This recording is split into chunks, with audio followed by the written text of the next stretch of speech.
Good evening. I would like to call the Thursday, October 9th meeting of the Reno City Planning Commission to order. First item on the agenda is a Pledge of Allegiance. Commissioner Olivas, will you lead us in the pledge, please? Pledge allegiance to the flag of the United States of America and to the republic for which it stands, one nation, under God, indivisible, with liberty and justice for all. Madam Secretary, will you call the roll, please? Dagny Stapleton, Here. Kevin Weisky, Here. Doug Kaufman, Here. Paul Olivas, Here. Charles Reno, Here. Catherine Taylor, absent, Jason Woosley. Here. Okay, thank you. Next item on the agenda is public comment. This item is for either general public comment or public comment on an action item. If commenting on an action item, please place the agenda item number on a request to speak form and submit it to the secretary. Is there anyone who would like to make a public comment at this time? Okay, Jana Vanderhaar. Please state your name again for the record, and you have 3 minutes. Hello, my name is Jana Vanderhaar. I'm a landscape architect in town.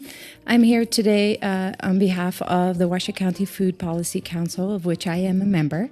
And I wanted to share with you that we've been working with several people on the city staff on incorporating healthy food issues in master planning. And so I wanted to share with you that we have been working actually with Fred Dernier and Maureen McKissick on how we could help in general planning projects for the city to look at ways to improve access to healthy foods. We all know that there's quite some poverty, especially in the state of Nevada, but then also in our community. And with planning our community, we can make a difference on access. And I wanted to share with you some ideas at other cities, how they have approached these things in their planning. City of Chicago has put an edible landscape on their city hall. Green roofs are really fashionable out east because they get rain and they actually have to deal with stormwater management that way. But if we can plan with roofs that can withstand growing food on them, we can also have green roofs here where we could supply food. For instance, the tops of parking garages are also great edible landscape places.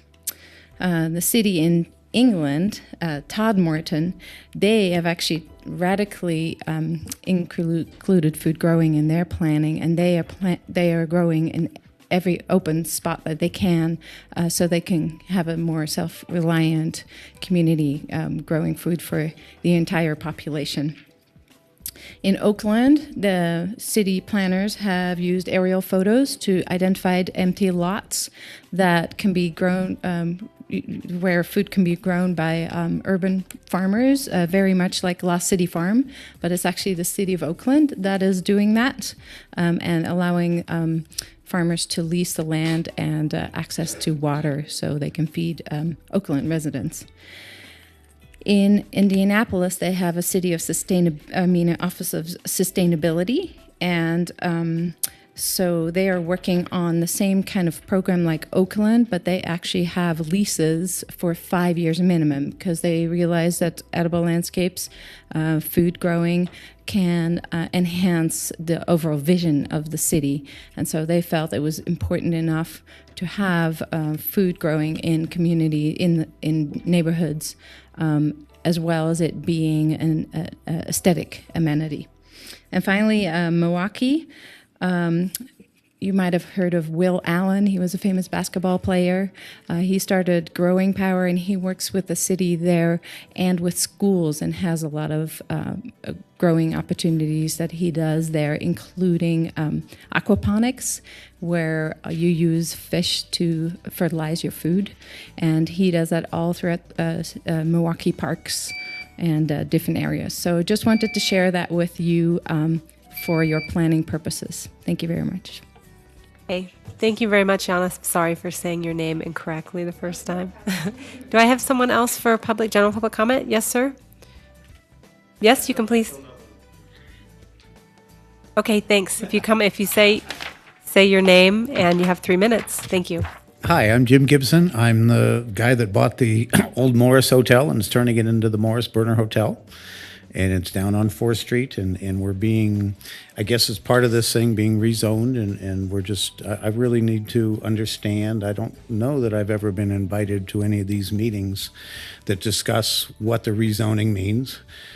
We have been given by you, and I really love working with Reno. You guys have been wonderful, and I thank you.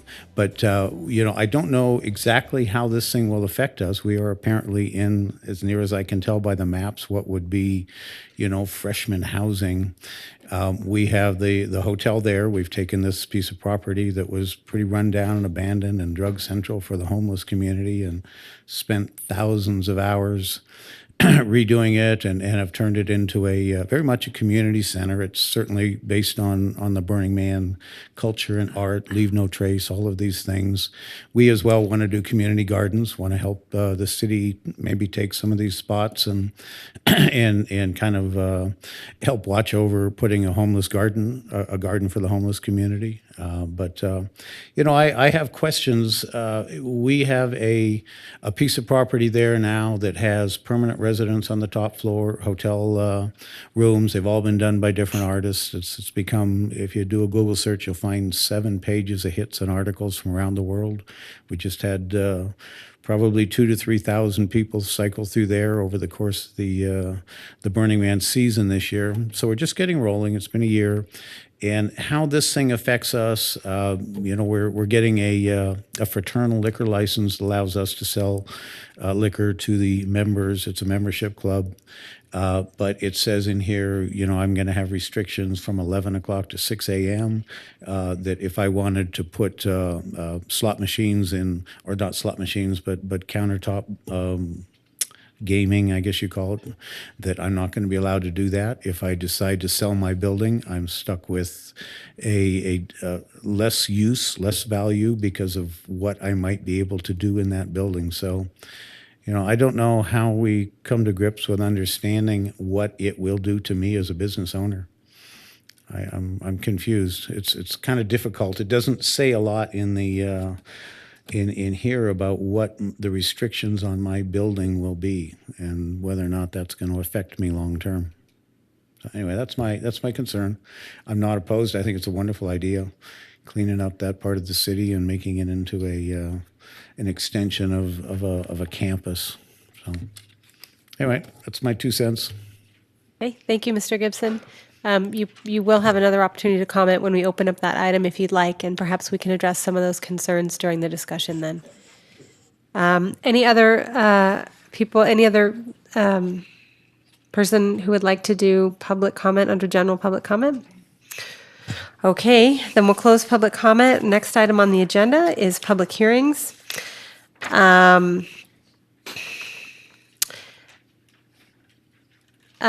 LDC 15-00021, University Regional Center and Downtown Regional Center Boundaries Amendment. We will begin with, Do a quick introduction. okay, we'll begin, how about we do disclosures real quick, just to get it out of the way? Does anybody have disclosures on this item?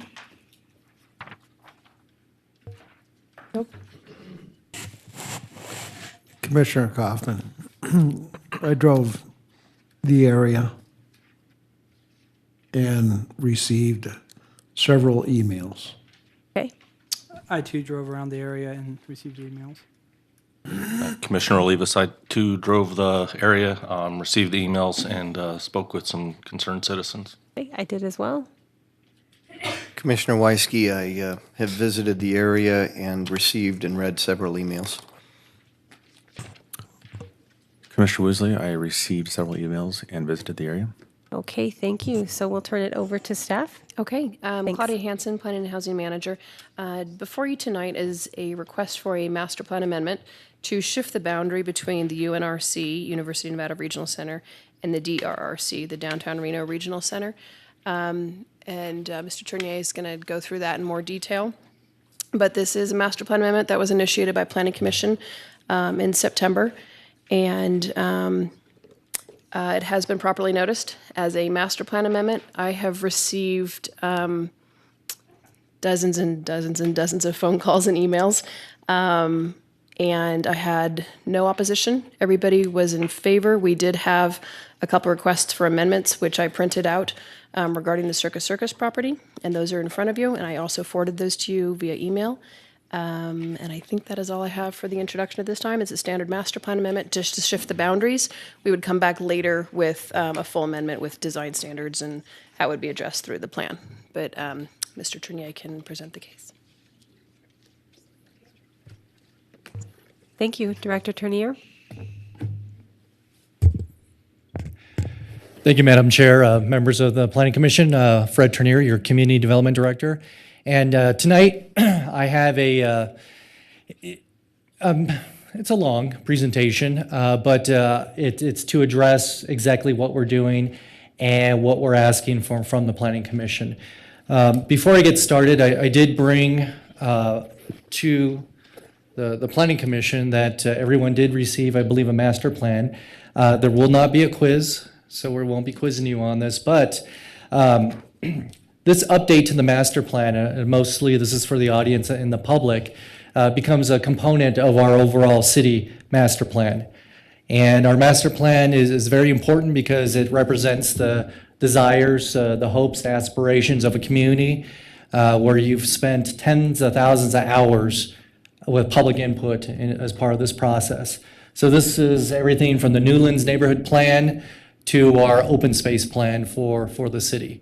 So again, I just think of this as an infomercial for our master plan, that this component is a piece of it. And as Claudia has mentioned, that what we're looking at tonight is a boundary adjustment. In the future, what we'll have before the Planning Commission is a regional plan with policies. Tonight, I'd like to talk to you about some of those draft policies. Following the policies, there are some direction in the draft policies, and following the regional plan adoption, there are some direction that's given to staff. And that direction is about what do we do with the east side of the university? What do we do with the surrounding properties around the university? How do we deal with a unified streetscape coming from the university? So why don't we go ahead and get into this PowerPoint presentation. And here's the agenda. Again, we have the requests, public comments, strategies, authorities. We go down into campus districts, open space, circulation, policy discussions, and recommendations. So what you have in your packet under map 3 attached is the proposal for tonight. What we have is the University of Nevada, Reno Regional Center Plan, the existing plan, which is the blue line that's around this area, that stretches from Sierra Street off to Sutro, from McCarran down to the freeway. In this update to the plan, we are looking to add in the areas in pink and in yellow. The pink areas are the entertainment district, and yellow areas are our Wells district. So that you understand what the scope is tonight, we are asking that the Planning Commission adopt the boundary of the University of Nevada Regional Center Plan, which this is a blow-up of map 3 attached to your staff report. As we get into the presentation, I'll talk to you about the requests that we've received from Circus, and also some issues that have been brought up regarding the Community Assistance Center, medical marijuana, and the question that we received a lot of is, does this change the zoning on my property? Does this change the use on my property?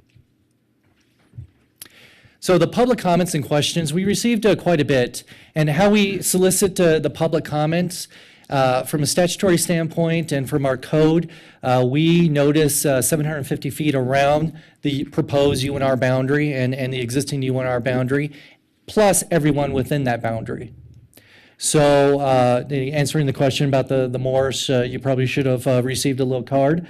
But if not, I'm glad that the people that are here to participate. And we'll answer the questions that do come up.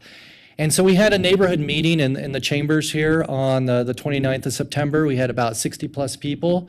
The general comments were that we're supportive of the process.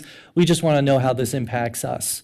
How does this impact my existing duplex, my existing bar, my existing vacant lot? How is this impacted? We also, as I mentioned, a request from the Circus Properties to stay within the entertainment district of downtown. Also, a discussion about a proposed medical marijuana facility in the area.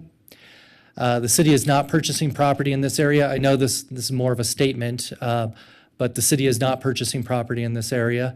The Community Assistance Center is in the proposed boundary, and what are the next process? What are the next steps to make this plan happen? And as we go through this presentation, I'll be answering these questions and wrapping it up towards the end. And Madam Chair, as we get to the policy discussions, feel free to, if you want to entertain any of the planning commissioners to ask questions while we're in that process. So how did we get here? That's a question a lot of people ask. And how we got here was that a couple of ways is that the City Council for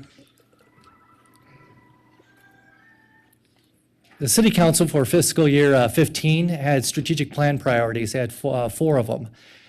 Provide safe and livable neighborhoods, promote sustainable and vibrant economy, provide efficient and responsive city services, enhance communication and community engagement. Great priorities. What does that mean? What does that mean on the ground? So we established some action steps underneath these items, and the one that relates to the university town is continue working with our regional partners, such as the Regional Transportation.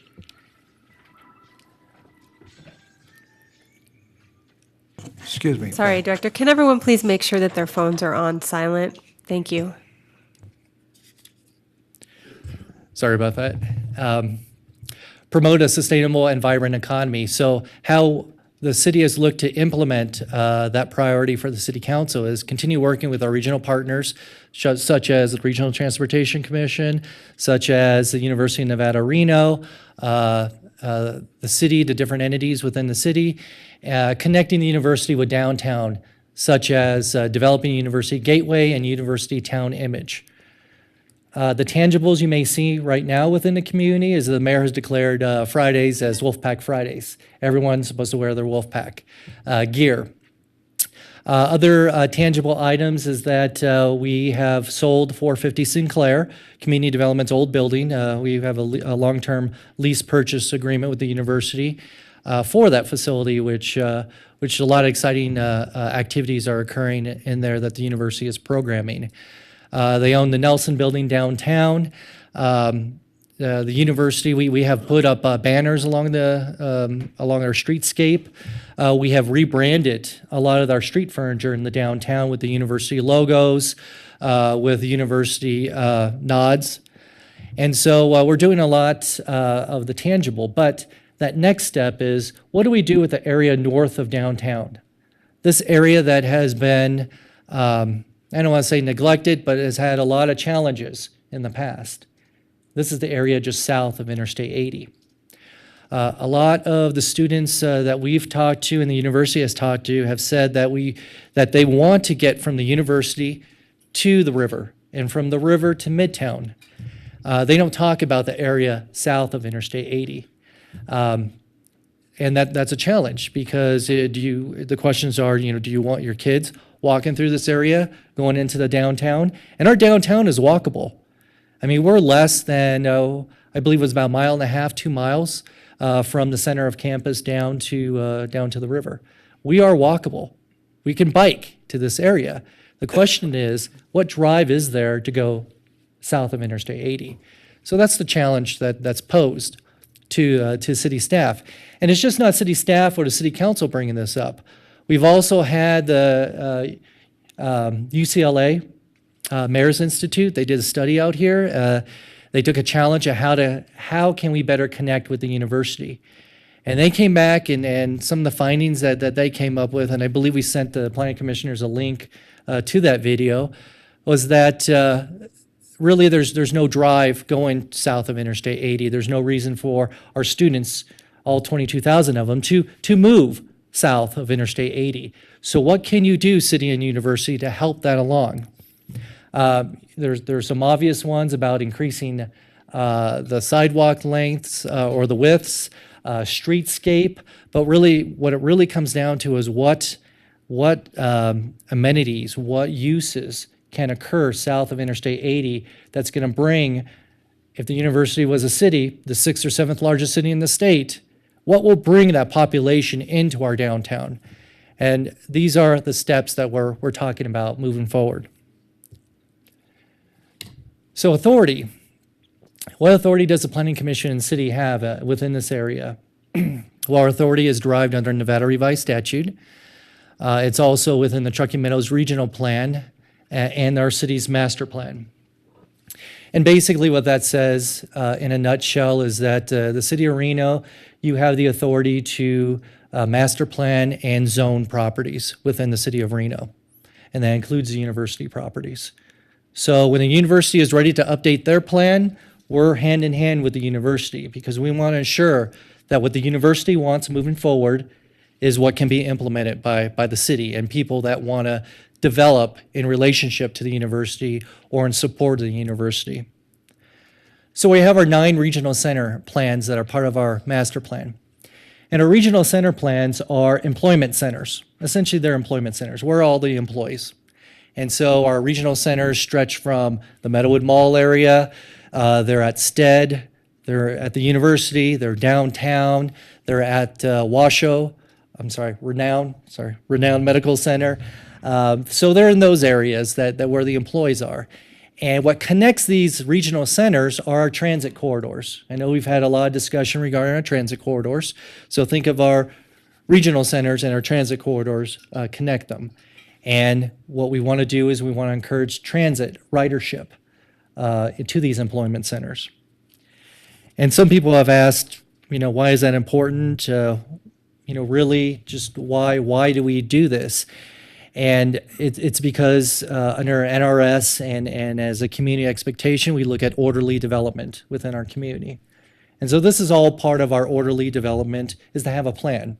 Because before you want to invest a lot of money into your project, you want to make sure that you know what's happening in an area today, tomorrow, and in the near future. So part of our implementation of our regional center plans is our annexation and land development code. So think of that as our cookbook. That will tell you how much salt to add to this project or how much sugar to add to the project. So that will give you the nuts and bolts of how to develop in the area. It's also supported by our Public Works Design Manual, which tells you how wide a street should be, the sidewalk lengths or widths. And also what's put in the plan, we as staff will advocate for that plan in our capital improvement program. And that's for sewer improvements, that's for sidewalk improvements, that's for street improvements, that's for any capital improvement programs. And also when you have a plan in place, you could get grants. Because the federal government always says, who are your partners and what was that public process that you went through to get grants? So once we have a plan in place, there's a higher likelihood that we could target grants into this area. So there's grants opportunities. So the university and the city. Number one there in the blue area, that's University of Nevada, Reno. And those are university-owned properties. And so that includes the core campus, the ag facilities. That includes some student housing that they're doing on the west side of the university. The University Gateway, that is the orange and blue. And the reason why we have orange and blue in that area, just the hash marks, is that the university is contemplating physically moving the university new development into that area in conjunction with the city. What that looks like is still to be determined, but that is the goals and desires. The other part of the gateway, the kind of burnt orange color, that is, we're calling that University Gateway. We've also called that the University District. And in that area, we're looking at university supportive uses, be that student housing, retail, University can do partnerships, public-private partnerships. There are opportunities for student supportive housing or student supportive uses. And then we have this other area which we call the university sphere of influence. And that's outside the boundary. And that's the recognition that once you draw a boundary, you won't always have that perfect project going into that's university supportive that can be within this district. There may be a project outside this district that is university supportive, but let's just say right outside of it. And so we're calling this a university sphere of influence, which essentially means that through a public-private partnership with the university or with the city, someone could do a development that is university supportive, and it's okay. You're within a mixed-use district. The city will work with you and the university.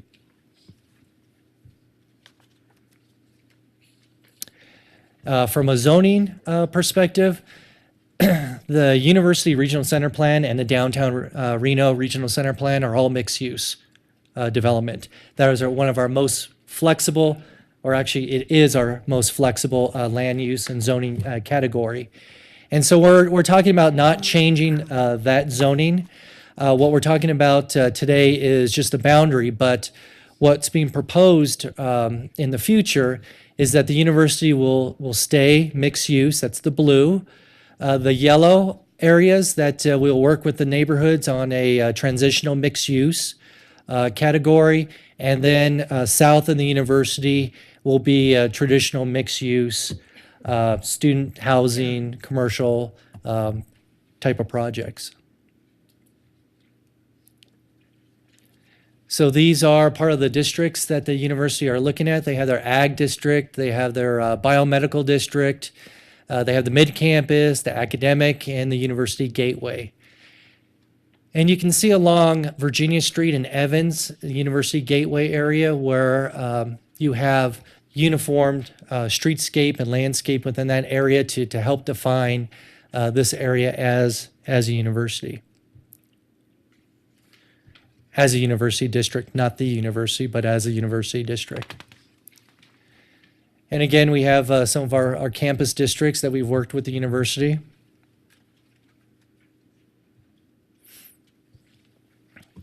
For the open space, one of the recommendations that came out of, or one of the draft recommendations that came out from the consultants is that the university and the connection with the city, that we need to focus more on tree-lined corridors and quads to provide a shady campus environment. Why that was important is because they looked at the vegetation cover in the area, and they said you have certain areas that have great vegetation and other areas that need some help. And what the university ultimately adopts as part of their plan, we will look to emulate that going down into these corridors on Evans and Virginia Street.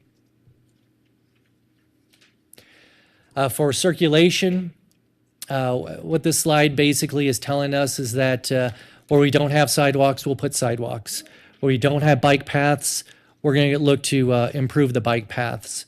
Recently, the Regional Transportation Commission 2 weeks ago approved negotiations with the local consultant to do improvements on Evans Avenue from McCarran down the 2nd Street for bike lanes.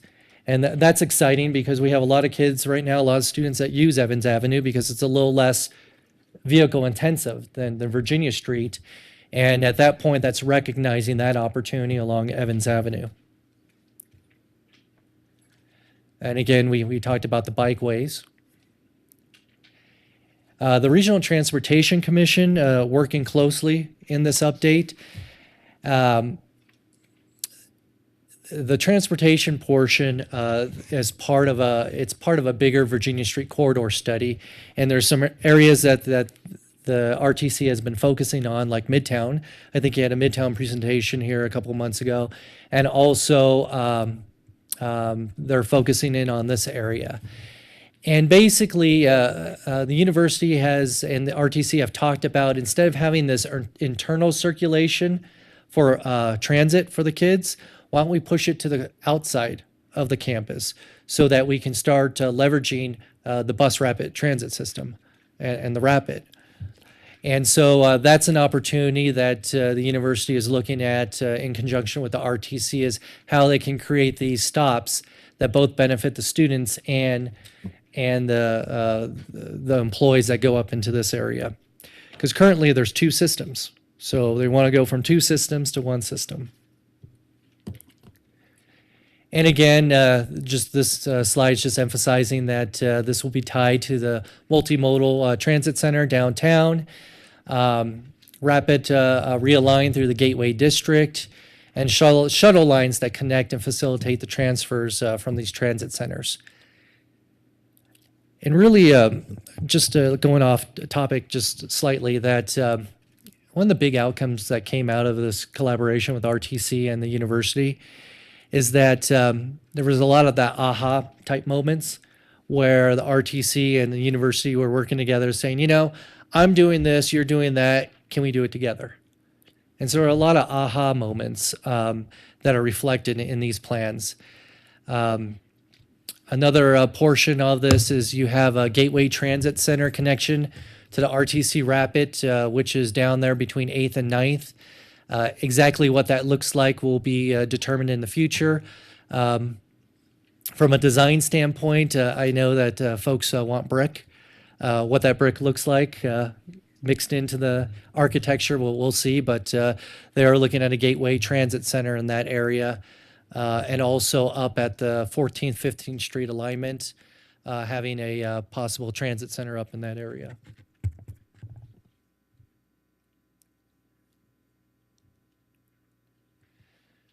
So we've been talking about the Gateway. I'm sorry, is this on? Okay. We've been talking about the Gateway, and the reason why we call the area from Interstate 80 up to the university the Gateway is I know it's kind of obvious, but it's the gateway to the university. And the question that everyone asks about the Gateway is, what do you see? You know, what do you see when you come off Interstate 80?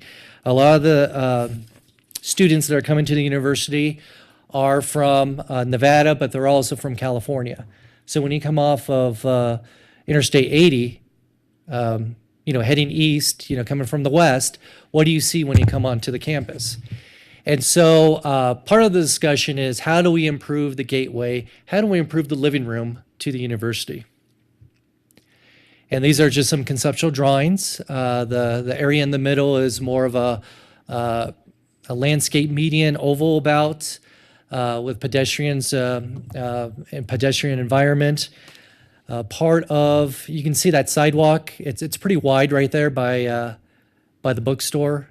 But as you head south, it narrows down to about 3 feet, a little over 3 feet. So you have a lot of traffic in that area. So how can you make it safer from the physical standpoint, but also from a feeling standpoint? If I'm walking downtown and I got cars buzzing by me, how do I feel about that as a pedestrian? This is Center Street. There's also been discussions about Center Street and how do we improve the pedestrian connectivity on Center Street. And as we get into some of the policy discussions, we're going to talk about Center Street and having Center Street closed down on a limited basis. And what that means, it becomes more of a pedestrian bicycle plaza, and there's limited traffic access into this area. And maybe the bus rapid transit and limited access in there is what is allowed. I don't know what that B is, but it was put in part of the concept. So how is this implemented? The implementation is you have the campus gateway area district, which is in the kind of the purple, dark blue, and that's primarily UNR owned public-private partnerships for university core mission type of buildings. Be that a business building, engineering building, a innovation building, it's a university-owned building. The University Gateway South, it's university-related development, may require partnerships with private entities, no UNR ownership in the near term. That answers a lot of questions that people had about, is UNR going to come and buy my land? And the outlying areas and sphere of influence, we have examples like 450 Sinclair that if it makes sense, there's no reason why the university has to be, or university uses has to be confined to the university district or gateway area. And I know this is a lot, so before I get into the policy statements, I'd like to ask Madam Chair if there's any questions so far. Not for me. Appreciate the detail of your presentation, though. Great so far. Other commissioners, questions? Commissioner Reno, do I see a question? Yeah, I just have a quick question. The first picture you presented was this picture here. And everything that's being shown is a little different. I mean, you have it cut over to Valley. So maybe you can explain that as we move forward.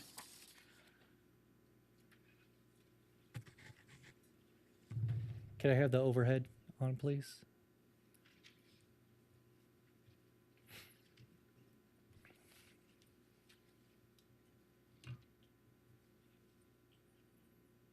So the southern portion of this area, which is essentially this area right here,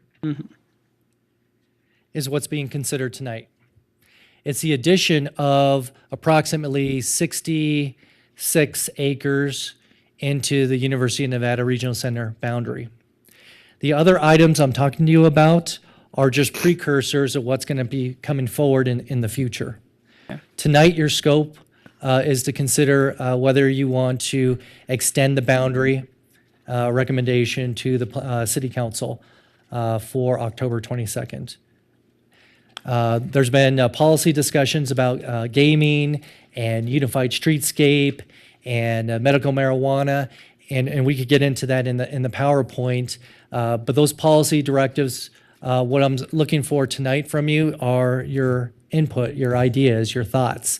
This is a public hearing, so I would also like to hear from the public. We've heard from the public, which I've put up on some of the comments. But as we get into it, we'd love to hear from the Planning Commission.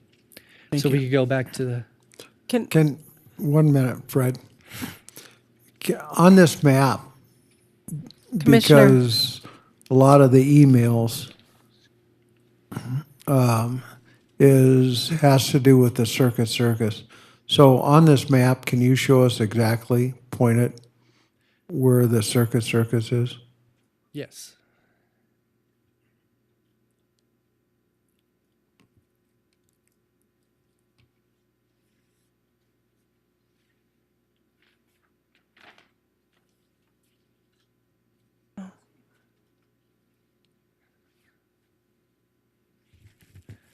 Circus properties are located here, a parking garage, and the towers. So it's a backwards L.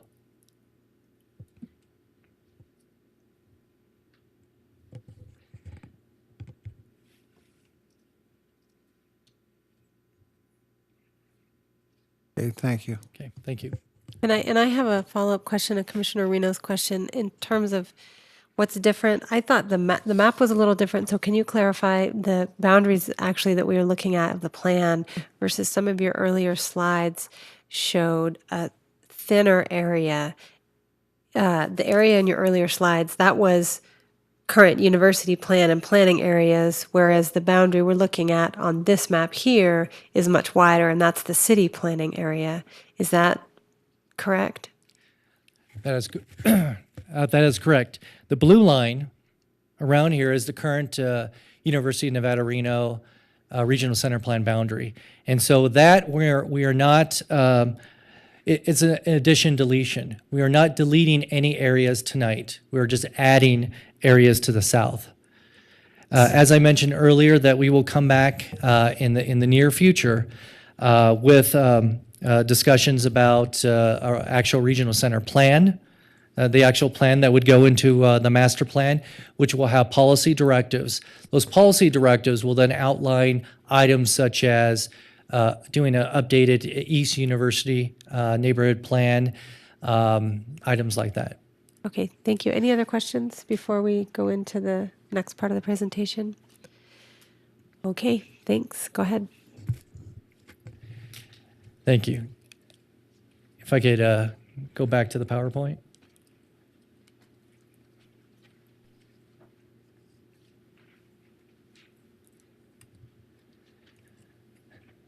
So these proposed policy statements were put in your staff report. They're on page 6, I believe.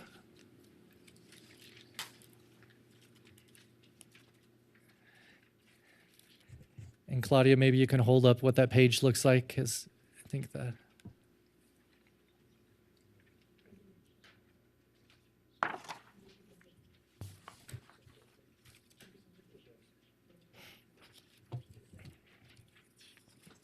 It says zoning on the top of the page. It says zoning at the top of the page. And I apologize if I thought it was maybe my copy that the page numbers got excluded off of, but if it is on yours, I apologize for that. Land use, streetscape, and urban design. And so what we have up on the PowerPoint is just an abbreviation of what we have in the staff report. But I like to read into the record what these draft policy language is. So the first one under land use, streetscape, and urban design is review zoning for areas east of Evans Street and outside the university campus and the university gateway currently zoned residential. And basically what that's saying is that when you come back with your overlay, let's look at the zoning that's off campus, south of Interstate 80 and east of, say, Evans Avenue. Next one's revise zoning as needed to promote mixed-use, high-density development at a minimum of a 3 floor area ratio and a maximum of a 4 floor area ratio. A floor area ratio of 4 would facilitate the density that allows the critical mass activity and retail that is seen on many successful university edge communities, such as those around Portland, West Village at UC Davis, and downtown Berkeley. I would really like to hear any comments from the planning commissioners on that one. And Madam Chair, if you want me to go through all this, or if you want to ask as we move forward. I think you can keep going. Commissioner Reno, Commissioner Reno, I have a quick question, and we'll get down to it. Abandonment of existing alleys will be strongly discouraged, but if we want higher density, wouldn't we want to get rid of some of those alleys? Right, I mean, that's a question. I mean, we're talking about floor area ratios here. So do you want me to answer the question now, or do you want me to wait till the end? Or? When you hit that part, if you could answer that question, that would be great. Okay. Is that all right, Commissioner Yeah, Reno? that's fine. Okay. I think they kind of go together. That's why I'm asking. Okay, thank you. The next one is exclude non-restricted and restricted gaming within the University of Nevada, Reno center plan. And I put in there non-restricted because a lot of people get confused on what does that mean. The restricted are the 15 or less. The non-restricted are the casino gaming. We do have a request to keep the Circus properties within the entertainment district. Staff is recommending that we do take that portion of the Circus properties out of the proposed boundary and leave them in the entertainment district. But we would like to hear any comments regarding for the rest of the district, the restricted and non-restricted or casino gaming.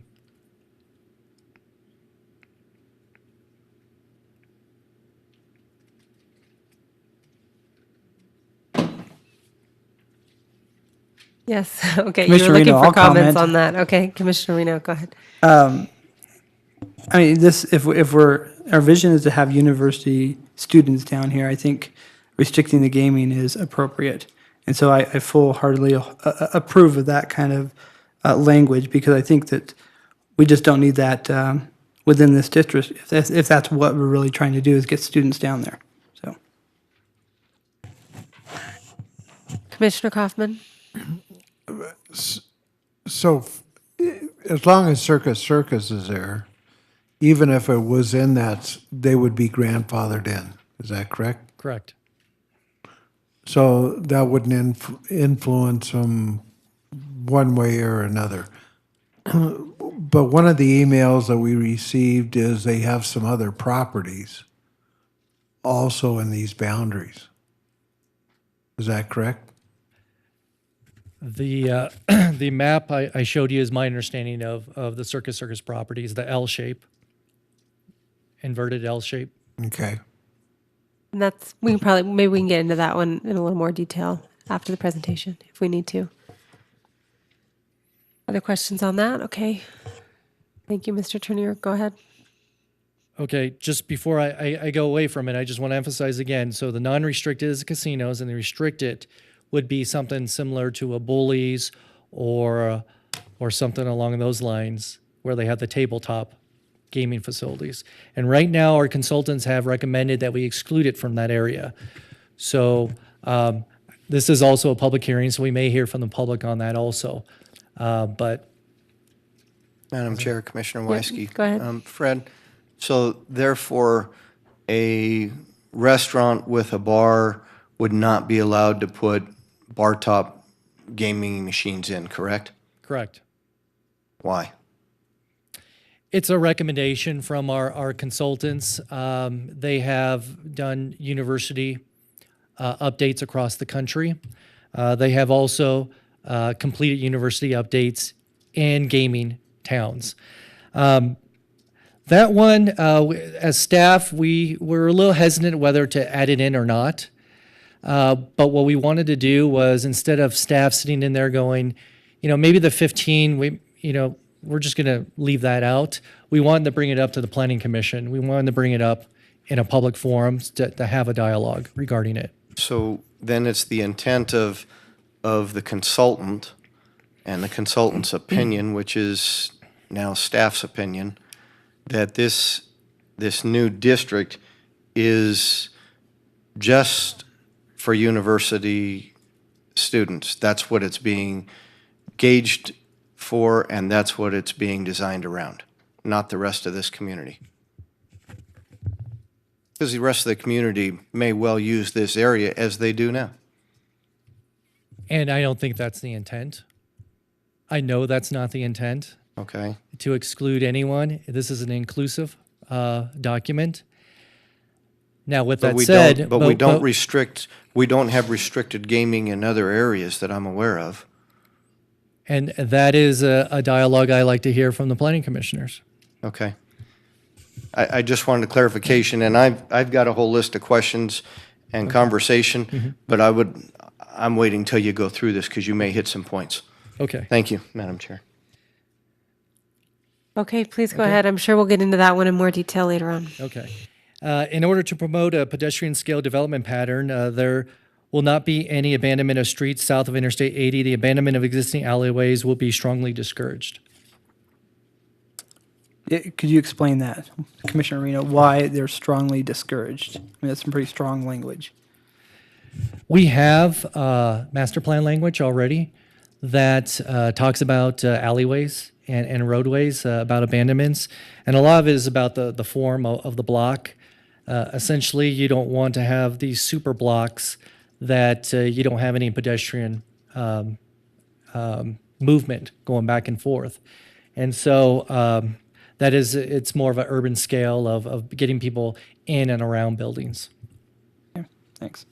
If I can jump in real quick to add on the alleyway, I think you brought up specifically, by maintaining the alleys, it allows for the parking and access, vehicular access off of the main street. So that reduces the breakup of the sidewalk. So if you have more driveways on the sidewalk, then it's not as walkable. If you have all the driveways off of the alley and vehicular access, as well as trash and any of the other utilities, they access off the alley, which maintains that pedestrian corridor on the sidewalk. I like that answer. That's good. Thanks. An urban scale build to line of 12 feet from face of curb for at least 75% of the street frontage will be established for sidewalks, including trees, street furniture, lighting, and other urban amenities. Can you say that one again? Sure, Explain it's that on one. page 7 of your staff report. And an urban scaled built to line of 12 feet from face of curb for at least 75% of the street frontage will be established for sidewalks, including trees, street furniture, lighting, and other urban amenities. Right, that's similar to some of the things we talked about in the TODs for the more urban areas like East Fourth and Midtown, right? Okay, It thank is. you. It's about urban form. Again, it's about urban form. I don't know, Claudia, if you want to add anything to that, or Pedestrian scale, walkable, things like that. Thank you. any public space plazas or parks will require an adequate funding source for the maintenance and operation. That's just a recognition that city has limited funds. So if we do public plazas or parks, we need to identify where those funding sources are coming from for the maintenance. Create a unified street treatment of North Virginia Evans Avenue with bicycle lanes and pedestrian amenities. We did talk about that as carrying on the theme from the university down into the downtown. Considering a transfer of Evans Park to the university. Evans Park is right next to SAE House, and there's been discussions about having the university take over the maintenance of that park. That park is deed restricted for use as a public park, so that would continue on. Work with the university to consider abandonment of Center, Lake, and 9th Streets and alleyways with the campus gateway district. So as the university comes forward with a proposal, that we would look to see what the city could do with helping them assemble some of those lands out there. Following the adoption of the plan, develop a downtown development framework plan that identifies catalytic partnerships, development initiatives, and strategic public infrastructure investments. And again, this is the work plan, as I was talking to Claudia about. There's a lot of work associated with this. Following the adoption of the plan, establish a university sphere of influence and related policies. Following the adoption of the plan, review and revise the University Regional Center Plan overlay areas. That's the zoning. That's where the zoning would come in place and our development requirements. Following adoption of the plan, develop an East University neighborhood plan to emulate the West University neighborhood plan. Circulation and public right-of-ways. 9th Street and public street alleys and easements between 9th and 8th Streets bounded by North Virginia and Evans Avenue may be abandoned and or closed to public vehicular traffic to facilitate the objectives of the plan. Objectives, more walkability. More people riding their bikes. In order to facilitate bicycle access, create buffered bike lanes on both sides of North Virginia Street and Evans Avenue from the UNR campus area through the downtown, and remove curbside parking along Evans to allow space for buffered bike lanes. Right now, RTC is looking at Evans Avenue, as I mentioned before. What they're really trying to get away from is people parking up on the right-of-way on Evans Avenue. You see a lot of people just parking up there, and the kids walking along the railroad tracks. So we want to be able to address that and put in those bike paths and those walkways. Madam Chair. Fred, can I stop you right there? Why are the students driving cars to school and not riding bikes? They got a lot of books. Just kidding. That is a great question. I'm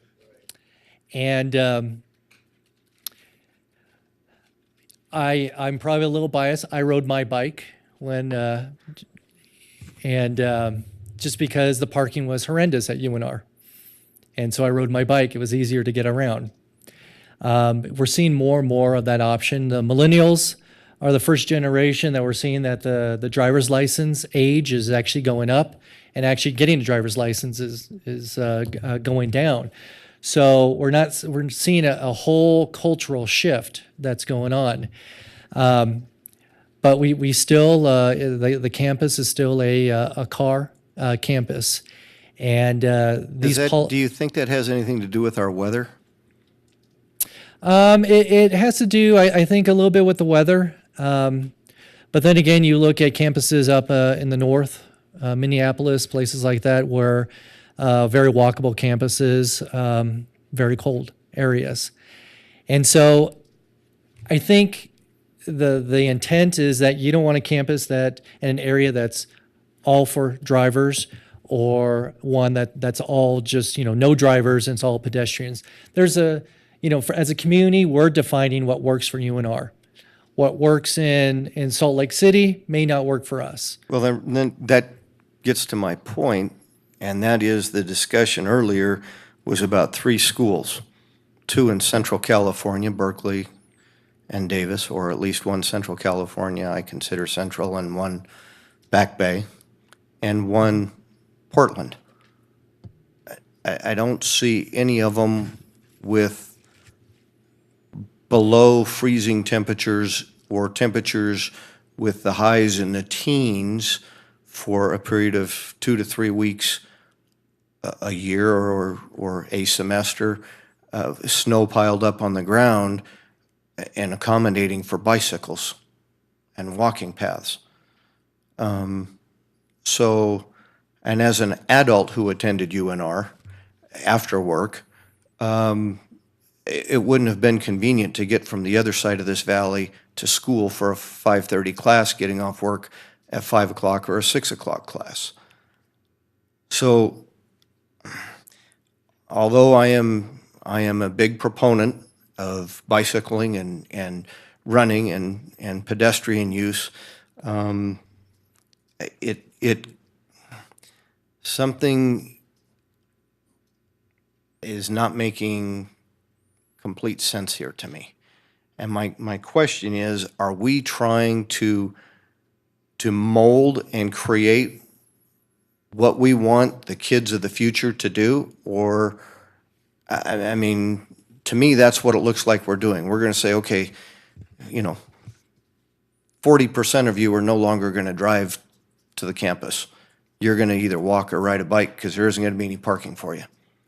And for those people who go up to UNR to participate in other venues, well, there may not be any parking for you either, so unless you ride your bike. Am I offline? No, actually, through the chair, I don't think you're offline. I think that's what a plan is. It's aspirational, what you want to be. When I have to go up to the university, I know how the parking is, and usually I take either walk or I take the Spirit. That's just me. That's what I do. Because the parking is it's tight up there, and I don't want to park in someone's neighborhood. And I think the university, as they've gone through the process, they had 5 stakeholder meetings. I think they had over 160 people show up to all those. There was a theme that just kept coming up, whether you're talking about the gateway or you're talking about academics, you're talking about student athletes or athletic facilities. It was parking. Talking about parking and the need for parking and the cost of parking. And I don't see that going away, the parking issues. I think the parking issues will get tighter up there. I see that what we're providing in this are alternatives. Alternatives for transit ridership, for bicycling, and walking. And we know people take the transit, and we know people bike, and we know people walk. What this plan does, it just says that we could do it safer. We can actually have bike paths that are separated from the roadway and on the roadway, and safe pedestrian access to the areas. So I have an 18-year-old. I try to mold him into what he should be in the future, but there's a certain point I have to let him go and hope for the best. I think with this plan that it's one of those aspirational plans. Where do we want to go? How do we implement it? And if we're heading in the right direction, if we're just not quite there, we're at least heading in the right direction. Okay, so back to what my original direction was, or my question should have been. If we're going to discuss eliminating parking, and we know we have a parking problem, how are we planning for a better future? So specifically, you're talking about Evans Avenue? Yes, sir. Okay. Evans Avenue, there's limited right-of-way, and so the right-of-way could be expanded for vehicles, or they could be expanded for pedestrians and bikes. And what they're looking at is to create Virginia Street as more the vehicular avenue or street, and having Evans more focused on the pedestrian and the bicycle. Now, it doesn't mean we eliminate all vehicles from Evans. It just means that there's going to be more of an emphasis on protected areas for the kids on Evans Street. If you're on the vehicles, you're on Virginia Street. Madam Chair? Yeah, and I'll just follow up on that really quick. My personal belief is that we should be aspirational towards having more bikers and more walkers overall and less drivers. But I did see in the staff report, it looked like that there was actually a consideration for increased parking also, so that I think the idea is you do aspire to more bikers and walkers. And we had a comment, an email comment from students saying they wanted it to be more bikeable and walkable. And I know a number of students that do that regardless of the weather conditions. And I do think they do that in the Midwest and on the East Coast and other universities. So my personal opinion is that's something we should aspire to, but maybe not necessarily to the exclusion of parking, because there is a balance. But what I thought I saw in here was both of that, and that the university was interested in actually additionally also building more parking. Is that the case? Did I read right? Excuse me, that is correct. University is looking at potentially structured parking. Where that's located, though, is still to be determined. Thank you. Commissioner Reno, did you have a question? Yeah, just along Evans Avenue, there's a lot of older homes there, very small homes, and I'm sure that some of those people that live there park along the road because they have no other place to park. What happens with them, and can you address that, and have you talked to the neighbors there? Sure, and through the process with RTC, they'll be having a public outreach process to talk to those neighbors, specifically on the pedestrian and the bike lanes. They're on Evans Avenue. They're on the east side of Evans Avenue, so the train tracks are buffering that. You're probably asking specifically as you come around the curve, right there going down towards 9th Street. Right, exactly. On that, and that will be the bicycle lanes will be on the street at that point. As part of the RTC's process of outreach, we'll be getting some input from the neighbors regarding that area. That area is also designated as on-street parking, where you could get a parking pass from the city. But we're going to eliminate parking altogether along that street. I mean, that's the proposal, right? The proposal is that as we go through.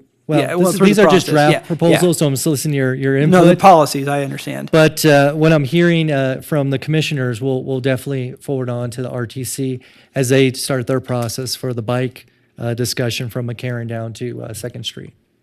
Thanks. Okay. Madam Chair? Yep. An additional question. Commissioner Woosley, yes. Thank you.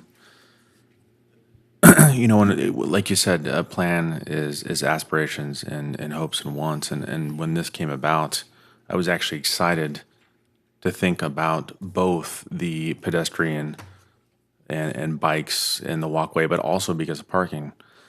I thought that we could have a balance, and being alumni from this school, it never failed. I had to park all the way up in the north parking lots, and my classes were always down, on the opposite side of campus. And unless I wanted to park on the railroad tracks or do something like that, which you had to get there early to do, you were kind of stuck doing that, or riding your bike or walking.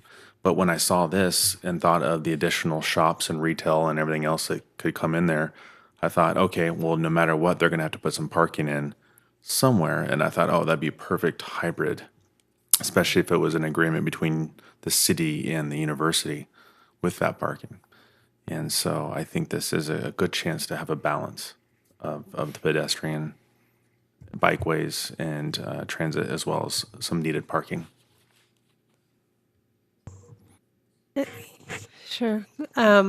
Chair Stapleton, I think maybe this is something we can get into in a little more detail later after Mr. Turner is finished with his presentation, and perhaps we could look specifically at the map of those blocks of Evans and Virginia and what really we're talking about if we're looking at an abandonment of that with really no vehicular traffic, and then what the alternative becomes for the vehicular traffic if it's rerouted. So maybe we can get into that. We could bookmark that and get into that in a little more detail after the presentation. Okay, thanks. Go ahead. In order to promote a pedestrian-friendly environment, the city will study the feasibility of returning the one-way couplet south of Interstate 80 to a two-way traffic flows. Now, I know that since this has gone out, I know that RTC is looking, and the consultants are looking a little bit more detail into that because they've received some additional feedback from city staff. In order to promote a pedestrian-friendly environment, streets in the University of Nevada, Reno campus, including North Virginia and Evans Avenue, are to include generous sidewalks on both sides of the street, at least 6 feet, should be, and where possible, shaded by street trees. Widen public right-of-way on North Virginia between 8th and 9th Streets to accommodate rapid roundabout and multimodal stops. Widen sidewalks, placement of street trees, creation of the University Gateway View Corridor from the I-80 interchange.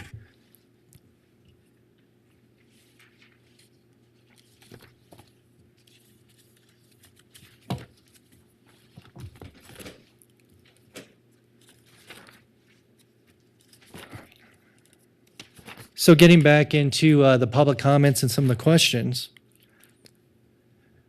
Will my current use on my land change with the adoption of this plan or the adoption of this boundary? The answer is no. If the city moved forward with changing the zoning on the property and you have a use that's no longer allowed in the area, you could still continue with that use. And you've probably heard this before, that it's a legally established non-conforming use. So if it's abandoned for 6 months or more, correct, 6 months or more, then the use is lost.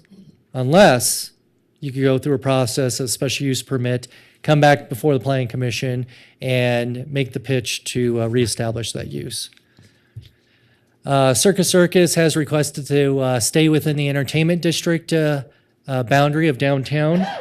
City staff has taken a look at that and talked with the university, and we're in agreement that area that's the inverted L, we can, if desired, the Planning Commission, we can take that out.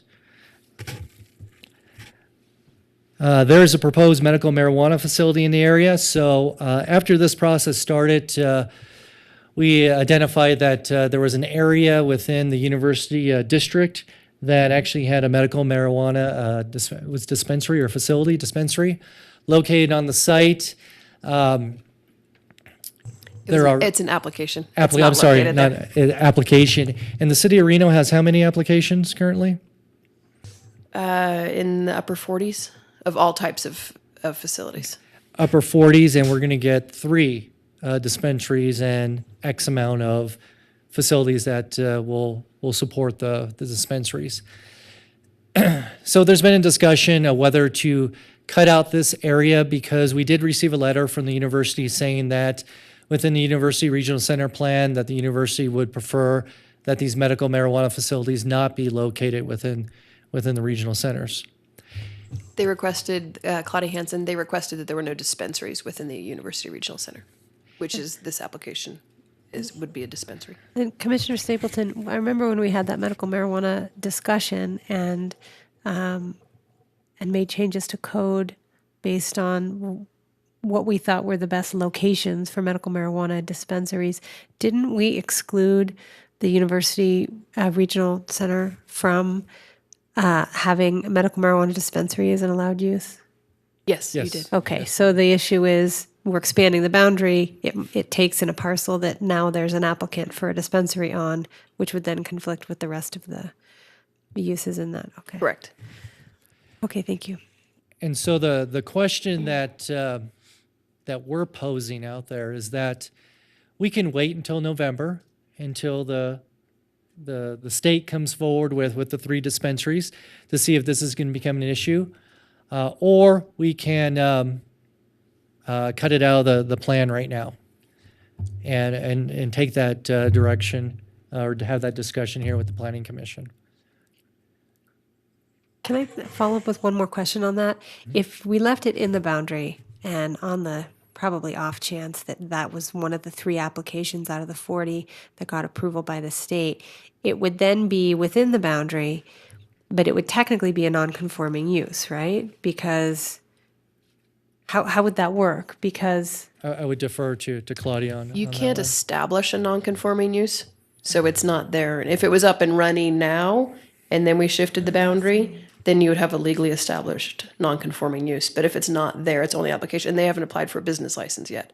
Oh, so the issue is if they get the application and they're kept in the boundary, then they might be out of luck because they would then be not If an they get allowed approved by the use. state, we Oh, I shift the see. boundary, we would not be able to approve their business license. Okay, thank you. Madam Chair, Commissioner Reno. So when you say we cannot approve their business license, can they still go through a special use permit or some kind of permitting process to have it at that location? No, No, it won't happen. you would have to amend the code. The Well, text- have to do a but text the amendment. city actually already provided them a letter with the assurance that they were zoned, that would be an allowed use in that area. That's part of that application process, right? So That it at sort the- of creates a conundrum for us to, Well, we would Figure not out. call that an assurance. It was a zoning verification letter. It was a snapshot in time. At the time of their application to the state, it did comply. If So- we changed the boundary, it no longer okay, would. but the idea is, for every one of those applicants, we could then go and change the zoning, but that probably wouldn't be the right thing to do, change the zoning on them. It would be an awkward situation, yes. Okay, thanks. So if we cut it out today, how does that affect in the future? Say they don't get the license, do we just then come back and include it back into it?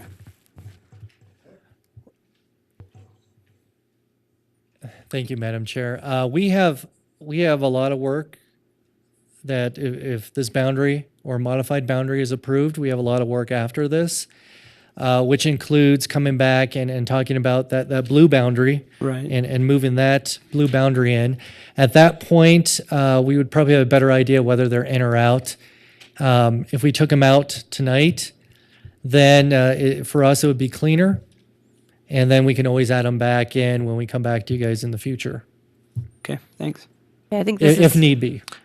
I think that's think probably this a is- nice way to do it. okay, I think this is one issue we should come back to, because we need to do some public comment before we start having a real conversation. So I think this is something we should come back to, and then at that point, you can show us on the map exactly where that location is. Thanks, go Okay, ahead. just emphasizing the city is not purchasing property in this area. The Community Assistance Center is in the proposed boundary. We do have, the Community Assistance Center does have a relationship with the university in many levels, including interns from Orvis School of Nursing. There was a whole list. It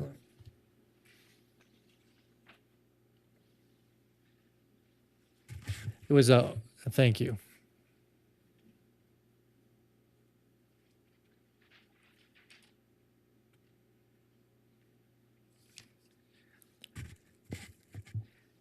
Orvis School of Nursing students conduct a regular health outreach to the homeless.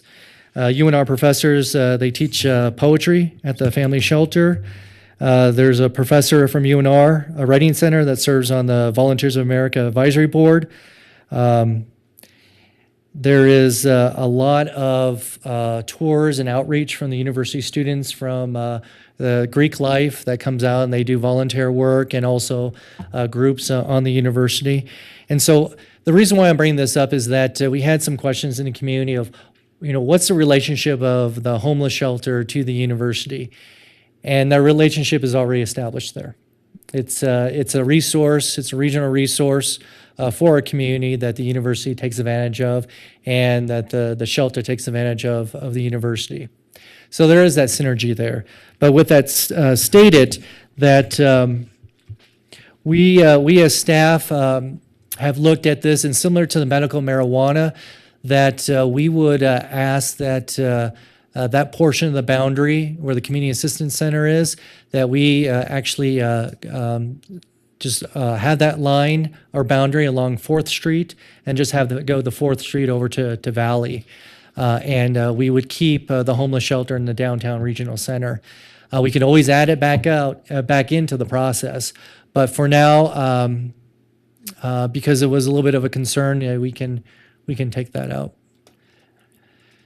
What's next in the process is that, as I mentioned before, is that once the plan is approved, once the boundary, and we come forward with the plan, and once the plan's approved, that the Planning Division, Planning and Housing Division will be tasked with doing a neighborhood plan, updating our overlay boundary for the UNR overlay, and also working through our CIP process to ensure that the implementation of the plan is occurring. So there are some process steps that are already articulated in some of these draft policy language.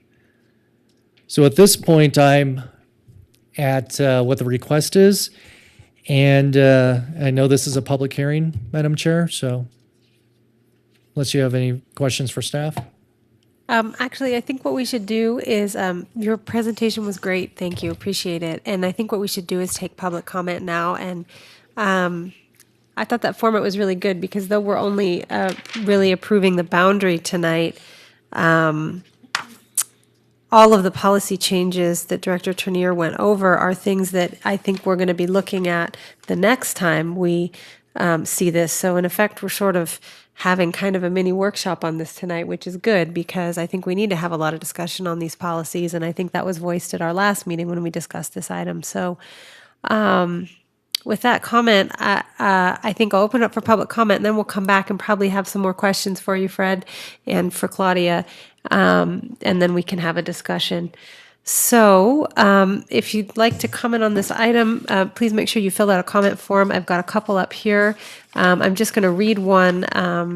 This is from Jason Geddes from the Nevada System of Higher Education, District 2. He's the regent. I'm sorry, District 11. He's the regent. He is not here, but he wanted this statement to be read into the record.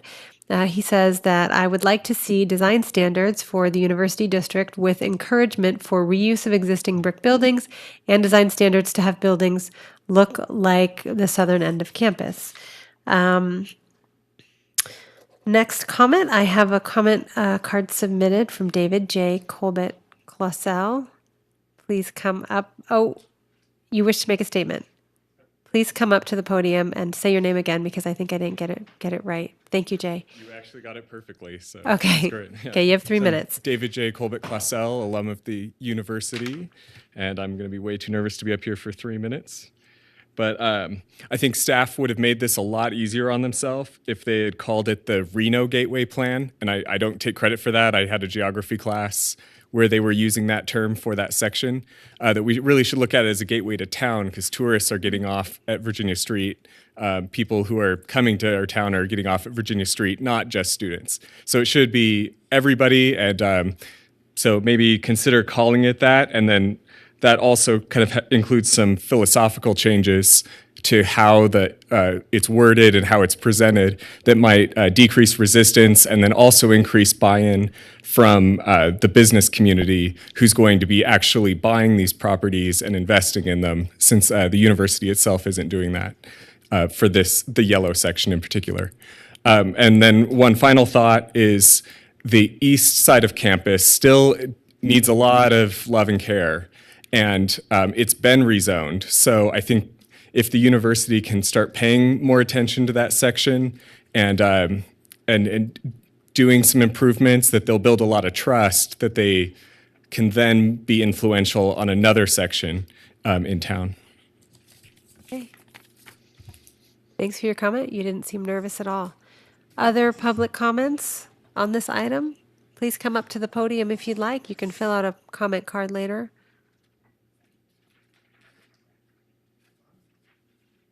Okay. Other comments? Going once? Okay.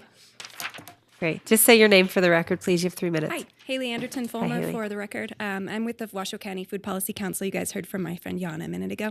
So we view this as a really good opportunity to fix some of the food security issues that are in that area. The graduate students, they have this new housing, but they still don't have access to healthful food. They still Make sure to speak into the microphone. Thank you. They still Or don't radio have turned up. access to healthy food in the area. They can eat on campus, but those options are pretty limited. There's no grocery stores within walking distance. There's no land set aside currently within that boundary for community gardens or any way for them to supply their own food. There's an abundance of convenience shopping already, and it's kind of a food swamp. You have no problem finding a burger there, but unless you want the same salad from the Overlook every day, you're in trouble. And as far as, on that east end that you're already into, there's a lot of minorities and they don't have access as well. So I think this could be a good jumping off point once you've expanded this boundary. I hope you do approve it, to start that dialogue on how we can make this a more healthful region with regard to food, not just, increasing recreation opportunities and commuting opportunities via bicycle and walking. So thank you. Okay, thank you. Other comments? Please state your name for the record. Thank you. For the record, my name is George McKinley. I'm a 15-year resident of the east side of the university. I'm also faculty at UNR as well. I've walked to work for many years, and I sort of get annoyed at hearing the biking all the time and the striping and all that on the roads. I think it's great in some ways, but our neighborhood is atrocious for walkability.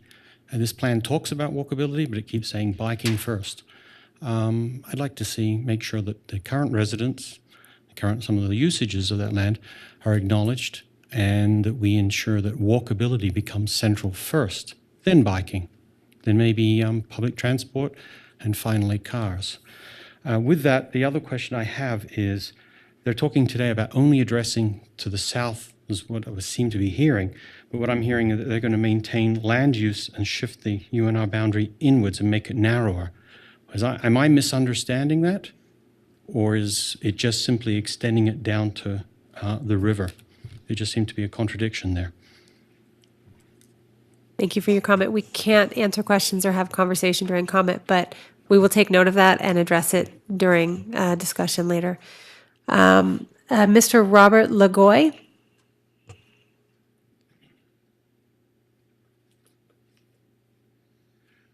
I don't have comments, I have questions. Who originated this concept, and what is the ultimate goal, say, 20 to 30 years from now?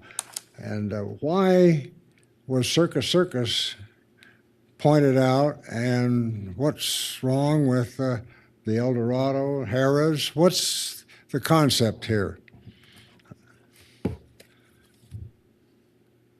Thank you for your comment. We can't answer questions at this time, but we will make a note and be sure to address that when we have discussion. We're taking just comments at this time.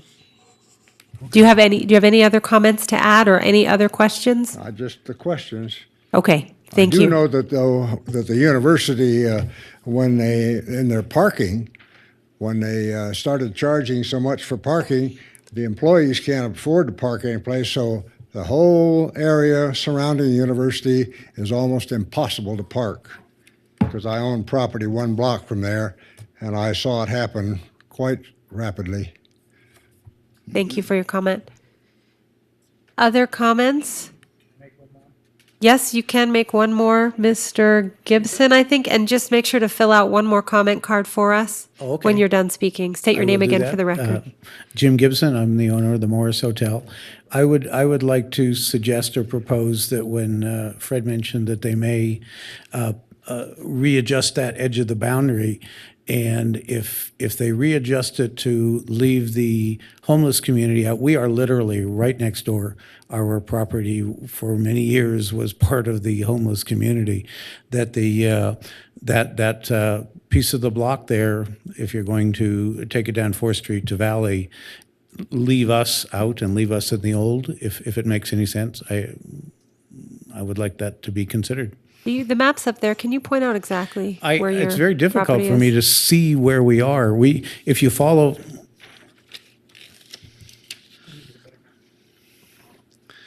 I'm having a hard time understanding where we are. I know where Valley is.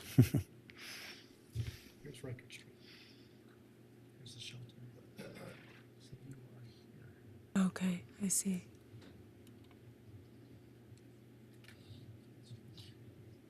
Okay, thank you. So if you're going to leave the homeless, how would you do that? Can everybody see where that is? Okay. Anyway. Okay, thank you. My comment would be, if in fact this is the homeless community, I believe then that would be it down in here. If they're going to somehow block that out of the university district, if we could be left out of it, not that I think you have a great plan, but I'm not sure how we'd fit into it. Okay, Thank thanks you. for your comment.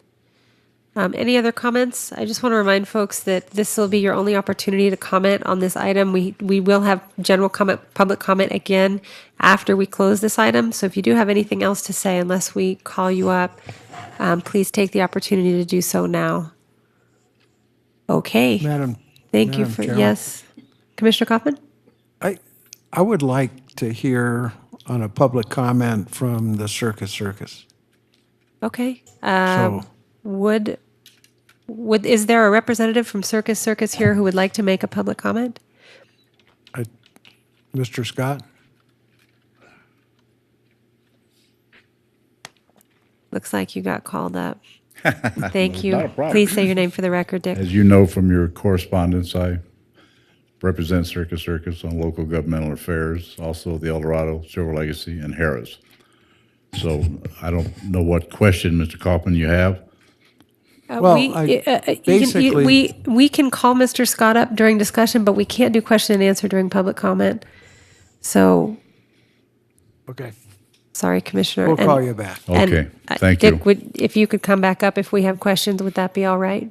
Sure. Okay. Absolutely. Thank you. Okay, any other public comment? Okay, so I'm going to close public comment now on this item. And we will go back to the commission. So let's start with questions. Mr. Scott? Okay.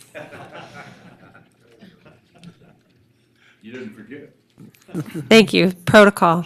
The real question is,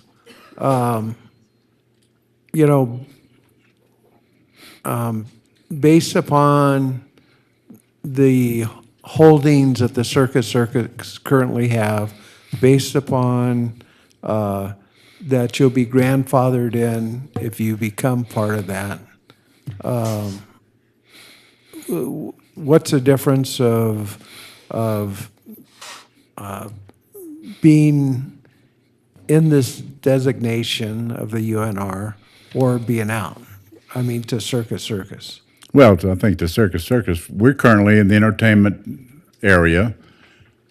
Tri-properties, Silver Legacy, El Dorado, and Circus, as you know, all tied together. That's a very important part of our element of the tri-properties. MGM Circus doesn't like the term grandfather, to be honest with you, and I'm not sure. Maybe the city can explain exactly what grandfathered means. Circus obviously would be very concerned that they would ever lose the use that they have of that property. The safest way is it stays the way it is. We know what that is. But we don't really know what grandfathered is. Okay? Does that mean if Circus were to sell to somebody that they would lose the gaming privileges, as an example? Is one of the thoughts that's coming to my mind. And I'm not trying to beat around your question. Understand that this just came to our attention in the last week or 10 days. And I was out of town the first week. And I have not had the opportunity to discuss this very much with MGM Circus in Las Vegas. But that is a real concern of theirs, that they not be grandfathered and they stay within the entertainment district. Let me reverse the question, why take us out? What would be the reasoning to take us out? I've heard different things, that in the future, this consultant from UNR or whoever, and this is my own personal opinion now, it sounded like maybe they were talking about if Circus ever went out of the gaming business, that could be used possibly for student housing. The parking garages would be valuable to the university in the future if that were to also happen. Those kind of things. But if those things happened in the future, that would be the time to talk about changing the use of that property, in my opinion, and not now. Okay, thank you. So Thank you. Follow up on that, Fred? Can you answer part of those concerns?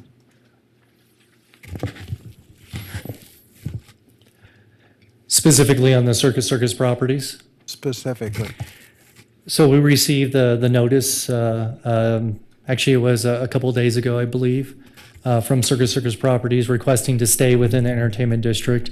And looking at that, and what I have here is their properties that they're talking about. It says hash mark right here. I don't know if we could focus a little bit more on that. That if they're not in the district, and let's just say some other use changes in the future, being in or out of it doesn't preclude a change of use.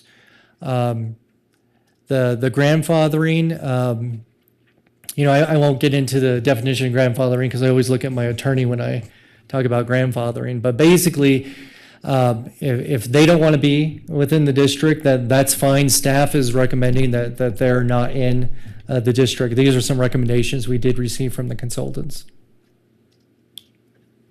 Okay, and per your map, it looks like you took out the CAC and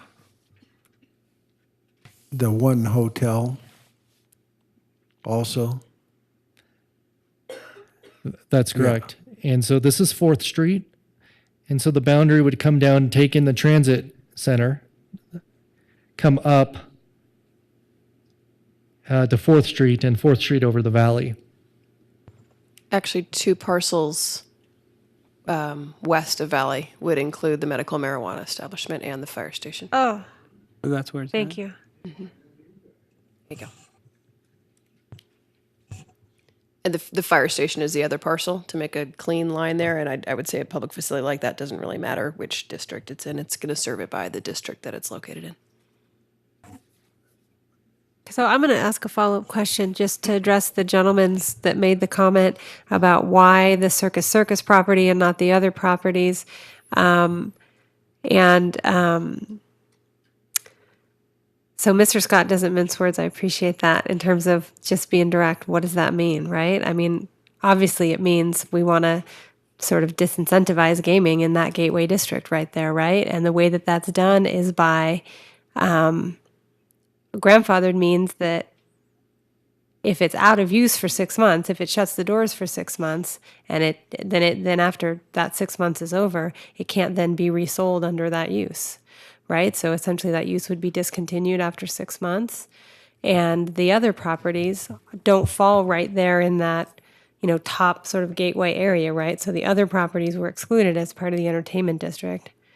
I'm just saying I think it sort of makes sense, whether that's right or not, whether, that's the decision we want to make, because it seems like that'll be sort of market-driven anyway, what Circus does, and it may not matter whether it's in or out of the plan. So it's, for us to decide, and it sounds like a good recommendation, whether we want to leave that out or not. But, just to be direct about it, I think the thought was, right, that we have more sort of university-oriented, college kid-oriented uses right there in that gateway. I don't know if you have to, I don't know if I'm looking for an answer to that question. I'm just sort of continuing on with the discussion and wanted to make sure to address Mr. Scott's comments as well as the gentleman that came up and asked about the other properties. The other properties to the south, they're sort of out, that gateway is those first couple blocks that lead into the university or into the city. And then, there's gaming to the south where that border is on, I don't know what street it is, and Circus falls to the north of that. So I guess that's my comment and add on to that conversation. Commissioner Reno? Quick question. I mean, it sounds like, and from the emails and everything, it sounds like Circus was blindsided. They didn't know that they were being included into this. But then also, I don't know, is that true? Because I look at the RAD, right, the Regional Alliance for Downtown. In fact, I think they meet at the Circus for their meetings, and they were on board with this boundary. Is that correct? Am I correct in that assumption? Well, we don't use that term, blindsided. This is a part of a public process. And part of the public process is engaging in the public process. So with that said, We have been meeting with, we met with the Regional Alliance, with the Reno, the Redevelopment Advisory Board group, and we did a presentation to them. We have had some discussions with RAD. We have a formal master plan and university master plan discussion on later this month, I believe on the 16th of October. And this has been noticed. All the property owners, within and without, or outside 750 feet. Great, thanks. I mean, as I look at this, I kind of agree a little bit with, and when I say a little bit, is I can see the vision of trying to include some of that property into the gateway area. Maybe not including all of it, maybe just including the parking garage and that's it, but I know that Circus doesn't want to pursue it, and maybe that's something that could be done in the future. But I can see the reason why you'd want to have it reach a little bit further into downtown. That's just a comment, thanks. Commissioner Olivas? Commissioner Olivas. I guess in looking at this specific to Circus, and if you recall, Fred, I asked you a question about that specifically at our workshop, and also a two-part question. Second, I'd asked about more the philosophy of how the boundaries even came about. I think, I guess the first part answer, I was under the impression that Circus was engaged and involved in this. Sounds like maybe not so. I don't think that makes sense to have a property like that that's an existing business and 1,500 employees, and if they're going to have issues, this whole community has issues. If they're closed for 6 months, I mean, we got some pretty bad stuff going on here. That said, I guess the answer to the first part of my question about specific to Circus was, I guess, irrelevant now because they don't belong in there. But I would be curious to the second part, what is the general guiding philosophy of how we came out and drew up some of these boundaries? We're already starting to pull a few out right now. How did these even get drawn in the first place? Sure. So regarding the Circus properties, currently the university is using Circus portion of their parking garage. And they've been generous enough to allow the university to use that parking garage for the students. So you have a shuttle that goes back and forth. At one point, I think there were some discussions, as Mr. Scott alluded to, about possibly changing that over to a student housing type of use. If that ever occurs in the future, that doesn't preclude them, whether they're in or out of the boundary, from changing their use. The reason why the boundary went all the way down the Reed track, one, clean lines. You're looking at clean lines along the 3rd Street alignment.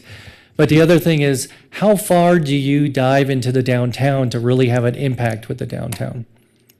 I mean, before the boundary, you can see the boundary is right there at 9th Street. And do you move it to, 8th Street? Do you move it from 8th Street down to 7th, down to 6th, 5th, 4th? How far do you go to really make that statement within the community that you're looking for university supportive type uses in this area? That's one of the challenges when you draw a boundary. You don't want it too big where the vision is just lost, and you don't want it too small, which everyone says, I got 3 parcels, this is where student housing is going to go. And so working with our consultants, this was the compromise of coming up with a boundary. So essentially that's how it came up. But as part of the public process, and this is part of the public process, this isn't in stone. So we can add items, we can delete items if we need to in this process. And we've already heard from Circus regarding their property. And the CAC and the Morris Hotel, which is right here. And this piece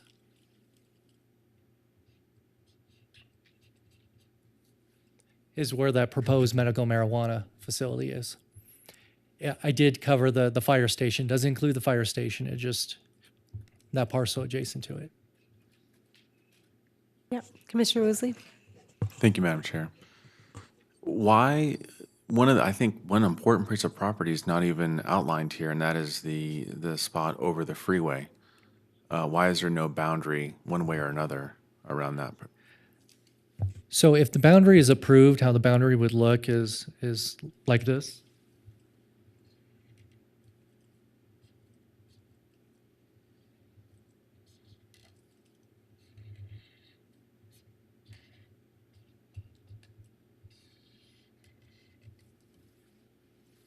So essentially, it follows parcel lines. So it does include everything. It includes Walgreens. It does. It does include Okay. Walgreens. Walgreens doesn't have a parcel. So I believe it's a ground lease with NDOT. I understand. Thank you. I want to follow up on this discussion. I think this is a great discussion because we're really getting into the sort of nuts and bolts of why these lines were drawn, where they were, and now that we're sort of thinking of it in terms of really what's in some of these parcels, I'm going to just voice what my impression is of what some of the assumptions were of why these were drawn the way they are, and maybe you can tell me if this is what the consultants or you guys were thinking. So, because it goes sort of further to the east all the way over to Valley, but then on the west it stops right there where Circus Circus is, or before Circus Circus. And so I'm looking at it and thinking, is that because there's more sort of residential there on that east side? And then on that west side and then south of those properties is really where, as we all know, on 2nd Street and the strip there is where the entertainment is. I mean, is that why that it was taken so far to the east as opposed to maybe further west? And then I'll just add one more thing in terms of thinking about the boundaries. In my mind, the CAC and maybe, even the Morris Hotel along with it, if there's really, right there, focusing on a different community than the university, I don't see why there's really a disconnect, especially when there's university students and, people that really are connected, there, and maybe even through the arts with the Morris Hotel. So I don't necessarily see why it would automatically be out. It seems like it could be in. But then at the same time, thinking about, 4th Street there, you have sort of the beginning of another, developing entertainment district, right? And so, but then you're including right there the plaza, which you want to include, I'm assuming, because that's a transit hub, right? So you want to have that within the, so that's why you maybe went that far down, is because you wanted to include the transit hub. I hope it's okay. I just sort of am like talking through this, and I hope this is helpful. I don't know, but so that you couldn't move it further north because you want to still include the transit hub. But, that next block has the CAC and then, bars and sort of entertainment stuff on 4th Street. That was a lot, but I'm just trying to think about what already are the existing uses and some of the possibilities and, how that could all be integrated with the university.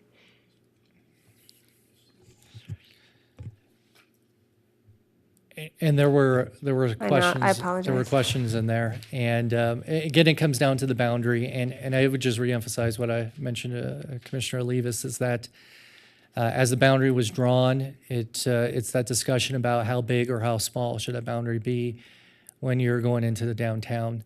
There is a recognition of the entertainment district and ensuring that the entertainment district is our tourism base and that it continues on and that's protected.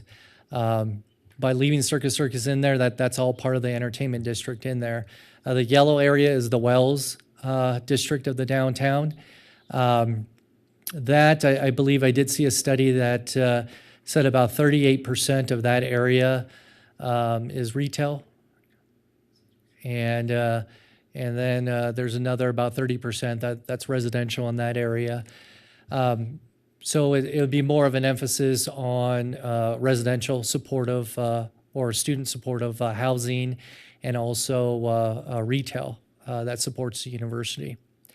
And again, the goal of this boundary is to make that statement that we're looking to make that connection between the university and the downtown.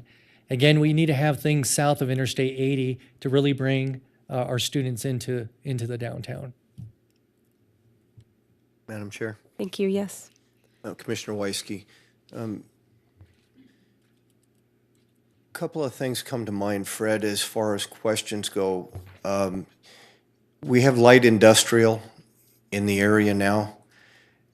And this also would pertain to a business like Circus Circus.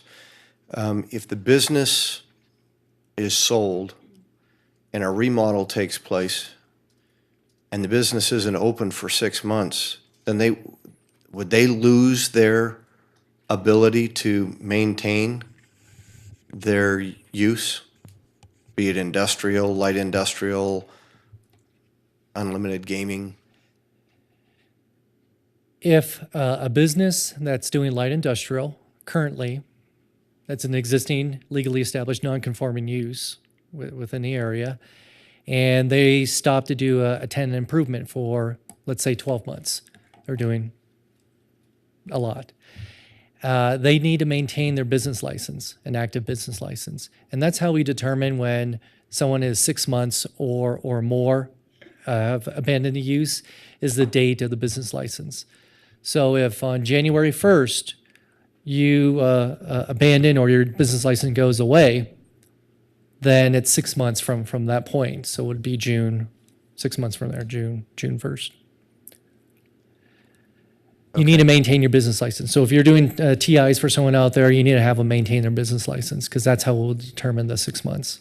Okay, so as long as a business license is active, then they're considered active. Yes, and that's active construction going on.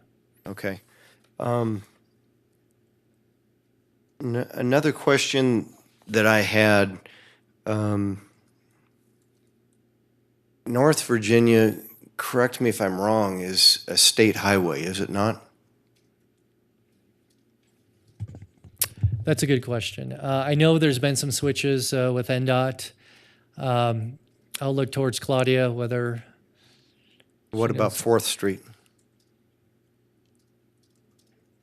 4th Street is, I'm not sure on Virginia in this portion. Okay, I but what believe about it's, north I believe of it's the- City of Reno and RTC on Virginia Street in this area. Including north of I-80? I believe it's all the way to McCarran. Okay. Because my question is, has NDOT seen this if it's a highway, and have they bought into these major changes of a highway?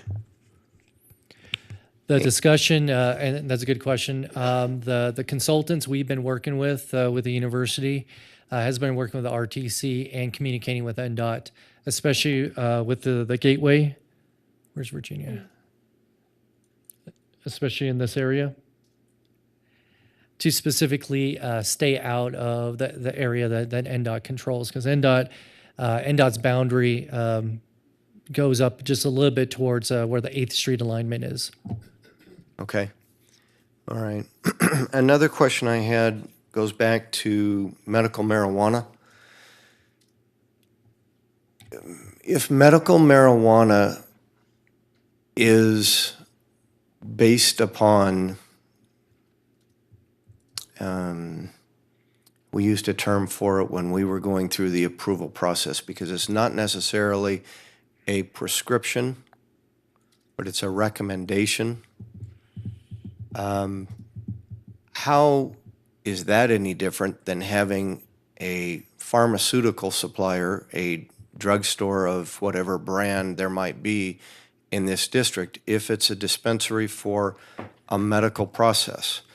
UNR would like to see it removed from this proposed district, but what's the difference between the two? We're not talking about recreational use. It's not Colorado. My favorite topic. Once again, Claudia Hansen. The state law was written with the intent that any dispensary would have the appearance of a pharmacy. I believe it actually says something to that effect in the state law. There are 4 types of facilities. There's cultivation, production, laboratories, and dispensaries. The university, when we were reviewing the regulations for medical marijuana, and it was specifically up north by Timber, there was a property owner who came to the hearing and requested that that be allowed for cultivation, I believe it was. The university submitted a letter stating that they were fine with the cultivation, production, and laboratories in that areas, is that those are more science and agriculture and office type uses, which would be that would work fine around the university. They did not want the presence of dispensaries, the retail access to the medical marijuana in the university area. They didn't feel that was appropriate near the campus. I don't know if that answered your question or not. Well, The does. intent is that It confuses me a little more. Is there anybody here from the university tonight that can answer? That's too bad, because I would like to know what the difference between their dispensary on campus in the medical facility is for medical distribution of drugs, pharmaceuticals, as what state law is going to allow for marijuana. That, to me, I can't does answer not for the make any university, sense. but I would say in my discussions with their real estate manager, I think his title is that it's really the status, the image that medical marijuana still has. It is still against federal law to sell and use, and having that access and just the image of the dispensary near the campus was not the look they were going for. And if I can just jump in, it's actually a conventional pharmacy because it's Schedule One's prohibited. It's a right. It's a conventional pharmacy is not allowed to distribute medical marijuana, so it's a different animal because it's still federally prohibited. A conventional pharmacy cannot write a prescription for medical marijuana. Only a medical marijuana dispensary, which is allowed by the state and technically still not allowed by the federal government. Okay. And I think in addition to the other three types of uses, where a dispensary is going to advertise, they're going to have signage. They want to encourage customers to come. The other three types of uses typically don't advertise very much. They're not walk-in customers. They're not allowed to have walk-in customers. They would look just like an office or a warehouse. Commissioner Kaufman, could I jump in on that too? If the university receives support from the government, that could be an issue also with them. Yeah, I would just add also that we are going to But be this talking is not about university land. This is privately owned property we're talking about. We're only changing a boundary. We're not giving anybody rights to dirt. I understand. It's a boundary for future development. It's not dictating or dedicating property for them to overtake or at a later date. That's maybe why we heard a suggestion earlier that it shouldn't be called University District. If that's the association they don't want. I'm trying to keep this at what we're looking at, which is a boundary change. And what's going to happen within the boundary on privately held property, not public lands. Can I just? Fred, am I wrong with my direction? Yeah, I was going to jump in, but go ahead, Director. Thank you, Madam Chair. Right now, it's just a boundary. We'll be coming back with future amendments to the boundary. We'll be coming forward with zoning. And so, these are good dialogue questions. Right now, we're looking just at a boundary on here. So we can, and staff's suggestion regarding circus and the CAC and the medical marijuana is that at this point, maybe we cut them out the boundary, and then when we come back, we'll have a better idea regarding medical marijuana. We'll have more discussion regarding the CAC to really firm up that boundary. Okay, I still have more questions if I can ask, since this is question time. Yeah, do we want to, since we're kind of doing question and discussion on this, do we want to talk more about the medical marijuana thing and sort of figure out where we're at on it before were your other questions on medical marijuana or boundaries? do you guys want to do it that way? Do you want to do more questions since we're only just asking questions of Fred and then do discussion? Or do you want to kind of do this as question and discussion as we're going along? Madam Chair, I think we should just do question and discussion. Let's go one topic and just keep moving it along. Okay. I mean, if that's okay with you guys, we'll stay on this topic and figure out where we're at. I would just say to focus the discussion on the medical marijuana piece, that in my mind, the policy discussion was, we already had that at Planning Commission and City Council, and we already decided that within the UNR area plan that we weren't going to have dispensaries. And so the other issue is that these guys already applied for a license there, so the city's in sort of a strange sort of quandary, because they already issued a letter saying currently it was allowed there because it wasn't in that university district. So the debate on whether we should have dispensaries close to the university or not, I think maybe we can have again, when the content of the plan comes before us. For the boundary, I think one of the things we need to think about is the fact that the applicant already applied and got a letter saying it was allowed, and if we change it, it might put the city in sort of a weird, maybe legal position. I'm not sure, and I don't know if that's something I can ask the attorney about and get an answer that would indicate yes or no, whether that puts us in a funny legal position. What I can, for the record, John Shipman, Deputy City Attorney, what I can say is that marijuana is illegal under the Controlled Substances Act by the federal government. I really can't say a lot more than that. But I can jump in, probably. If you would like. Sure. So as you said, I would say that it does put the city in an awkward situation. We did issue a zoning verification letter that at the time of application, they did meet the spacing criteria and the zoning criteria. If during their state application, we went in and adjusted the boundary so that was no longer the case, it would be very awkward for the city. Legally or not, legally or politically or any other way, or just good effort to work with business owners in the area, if we went and shifted a boundary to exclude them. And not that saying that's our purpose of this, but it could look that way. Thank you. Any other questions or discussion on these parcels and this boundary before we go back to, I want to give Commissioner Weisky a chance to ask the rest of his questions where he was going. Madam Chair. Yes. Commissioner Reno, speaking about the medical marijuana dispensary, and I remember those discussions about keeping it out of the university area, but I kind of feel this is the vision the city wants to move, is to move the university south. And if that's the vision, then we probably should exclude this parcel for now and see what happens. But, I mean, I'll be honest, I've talked to people, and one lady I spoke with, she has a very smart child who got accepted to multiple universities, one being Boulder, and she was really discouraging him from going there because of the recreational. And I think that that's a stigma that's out there, and I know that that's not true here in Nevada, but there might be people coming from other states, they're sending their kids here, and they just don't want to see a dispensary within the university area. And so if that's the vision to move the university southward, I think it is proper to exclude that parcel for now, and if it doesn't work, then it doesn't work, Other thoughts and comments on this topic? Commissioner Weasley?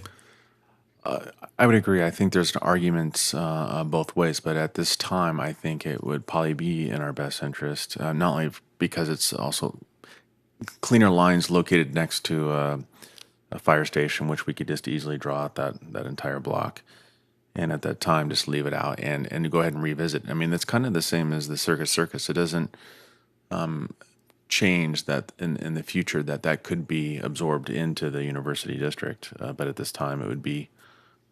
We're trying to draw a boundary for, I would say, not immediate use. Of course, it's not immediate, but in the near future.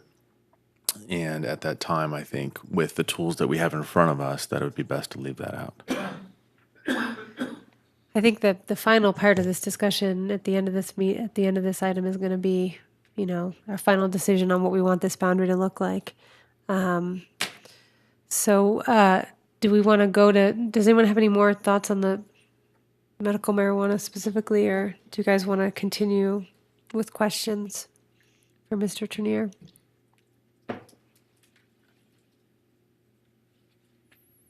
Mr. Weisky? Thank you for Thank you, Madam letting us Chair. jump in there. Fred, we've got one bullet point that, and I'm sorry, my pages aren't numbered. It's under land use, streetscape, and urban design. That would be page 6. Thank you. Bullet number 4, in order to promote a pedestrian scale development pattern, so forth and so on. The last sentence says, the abandonment of existing alleys will be strongly discouraged. That is just south. The abandonment of existing alleys being strongly discouraged, is that just south of I-80? It does not include any of Evans, which is south of 80. Fred Turner, Community Development Director, it would include everything within the boundary south of Interstate 80. Okay. Because this boundary that we're discussing tonight is not inclusive of anything north of I-80, although we've had a lot of discussion about it, correct? Correct. Okay, so all the discussion, the PowerPoint, everything, that really wasn't applicable to the boundary to the south? It was applicable to the boundaries to the south. There were discussions such as the gaming, the floor area ratio, open space. Okay, well, I'm right now I'm thinking of the abandonments. I'm thinking of walkways. They're going to tie in, but we're going to do something different north. You were going to use a different policy north of I-80 for these walkways and bicycle lanes or transit routes. Are you specifically talking about the alleyways or Evans Avenue? Evans, 9th Street. Okay. That I'm just trying to figure out how the walkways and the bike lanes and the transit will work through those and tie together.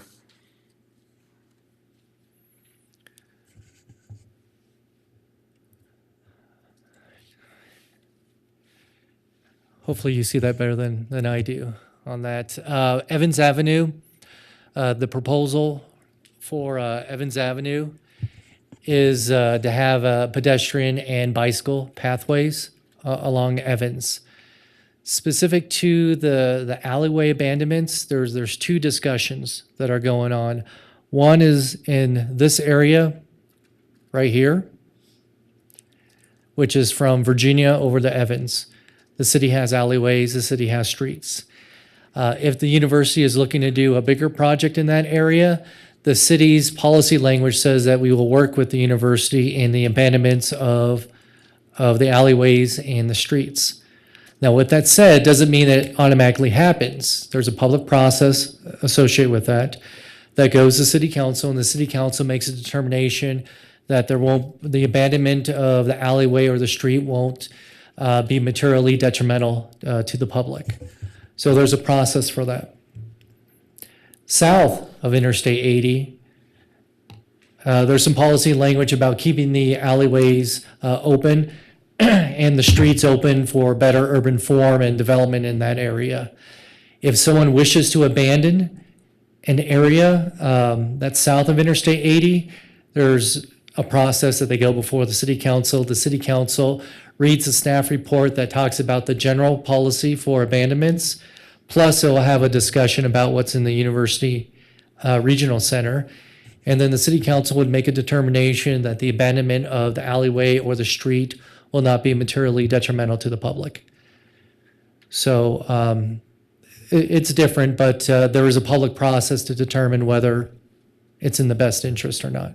Okay, and that makes perfect sense to me, and it kind of opens up the door for another question that I had for you, and that is, with these new proposed wider walkways and these paths, right now we have a lot of overhead utilities in these areas.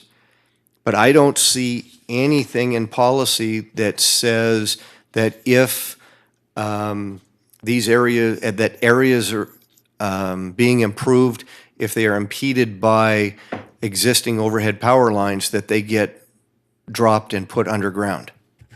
Can that, do we not have the ability to do that? And that's a good point, that it's not reflected in this discussion, but from an overall general master plan policies, from the city's master plan, we have discussions regarding utility. We do, and I believe it's also in code or Public Works Design Manual that if you move a power line, it goes underground. Okay, unless you're NV Energy?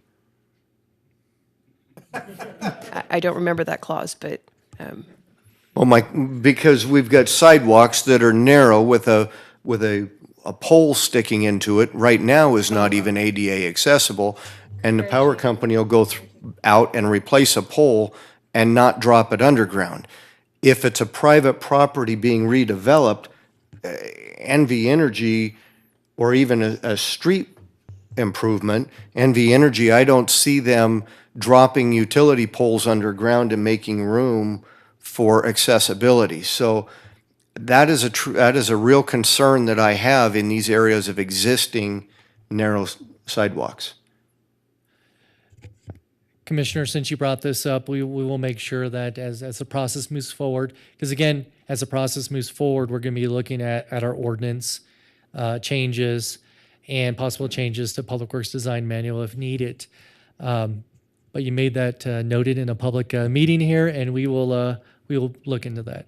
Okay. I mean, I know it's something that's going to take place within the boundary lines, and if we're as concerned about a dispensary as we are about restricted or unrestricted gaming or the width of a sidewalk, we should certainly be, in my opinion, as concerned about what's restricting that sidewalk or bicycle path if we're really trying to change the transportation uses in this district. So I don't know how or when. Definitely made note of that. And on Virginia Street, RTC has done an inventory of Virginia Street from, I think, Meadowood to McCarran, and inventoried all of those areas where there are poles or other obstacles. And that's not just power poles, and sometimes it's a fire hydrant or something else.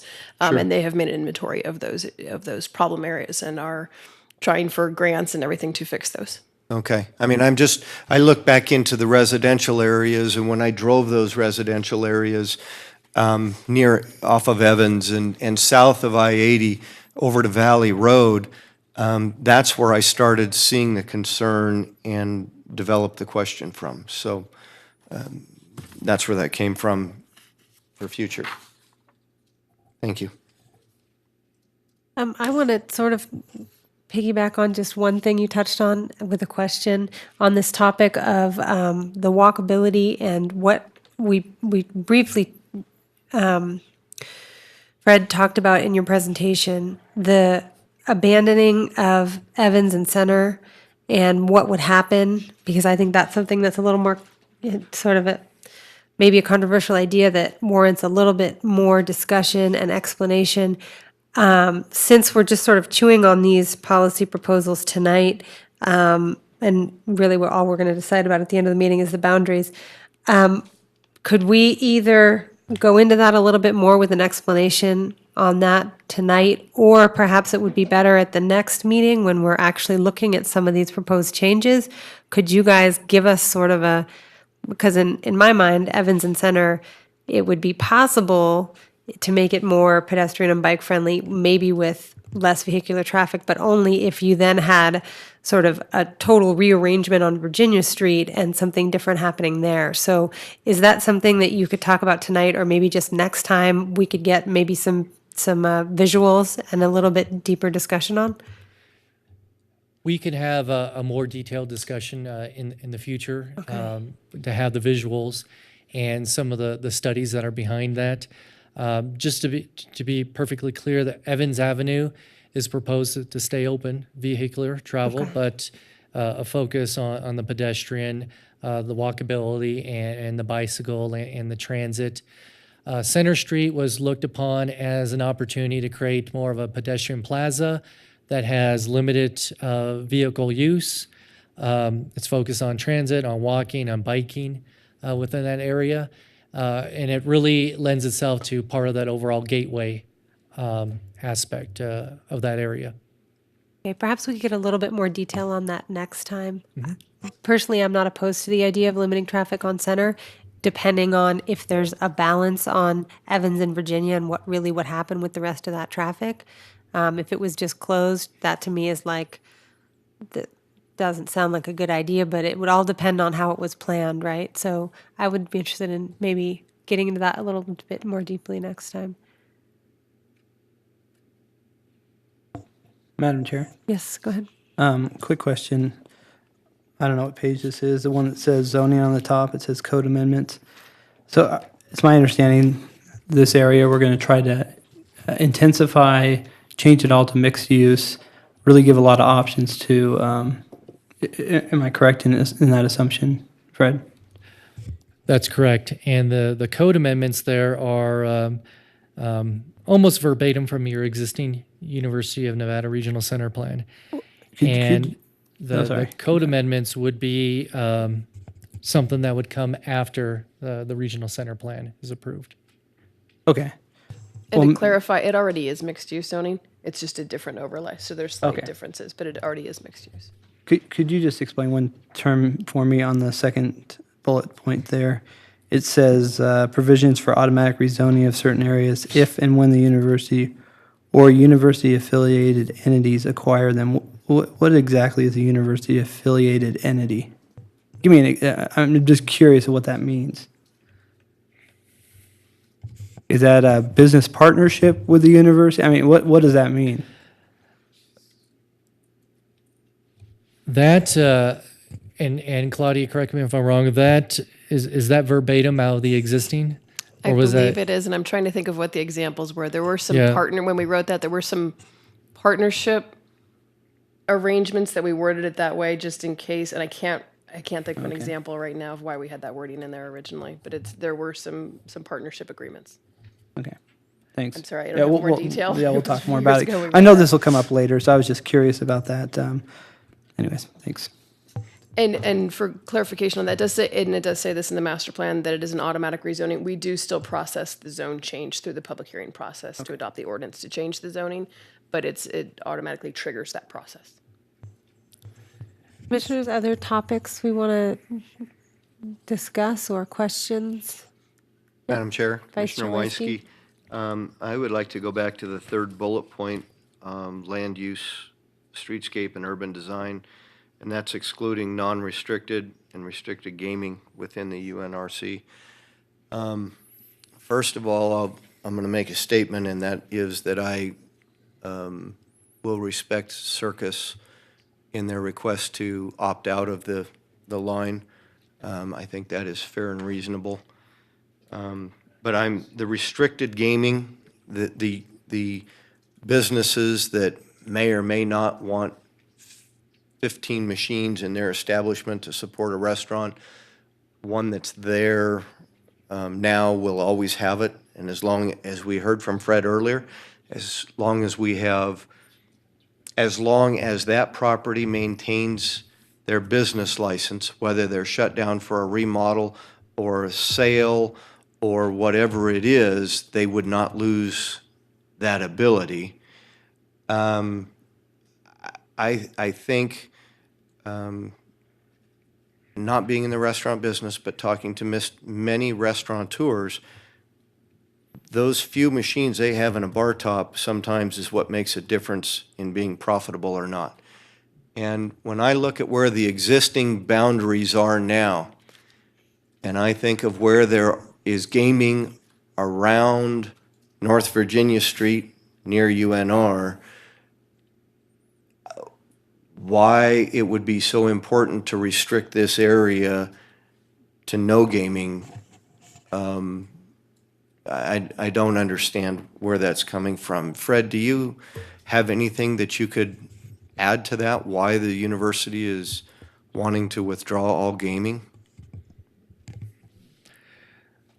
The non-restricted casinos, that's just an acknowledgement that instead of casinos within the yellow area and the area excluding Circus, instead of having people think about the next 40-acre station casino is going to be landing on this property, that the thought is that this is the vision of maybe the next 400-unit student housing development will land in this area. So it's indications to the market that there is a change in the vision for this area. Regarding the restricted gaming, that one, I mean, that's a good argument about if someone has a restaurant and a bar and they happen to have bar tops on that. That's something that's by choice of the restaurants, whether they put it in or not. Again, the recommendations from, I understand the recommendations for the non-restricted. The restricted, how staff feels about it is that we would forward that recommendation from the consultants to you for the Planning Commission to think about whether you would want to move forward with that or not. Okay, thank you. Thank you. Other thoughts, comments on that topic? Questions? Yeah, Madam Chair. Commissioner Reno? So I didn't realize that this is the only place in town that you would actually have restrictions on gaming. Is that true? So this, if it was approved like this would be the only place in town? Changing this boundary does not restrict any gaming. Right, it's policy, yeah. Subsequent public meetings, public hearing meetings, this draft policy would be brought forward before the Planning Commission again to have further discussions about. I don't, maybe Claudia, you can help me. Is there anywhere else in the city that restricts? Well, I mean, we have restricted gaming.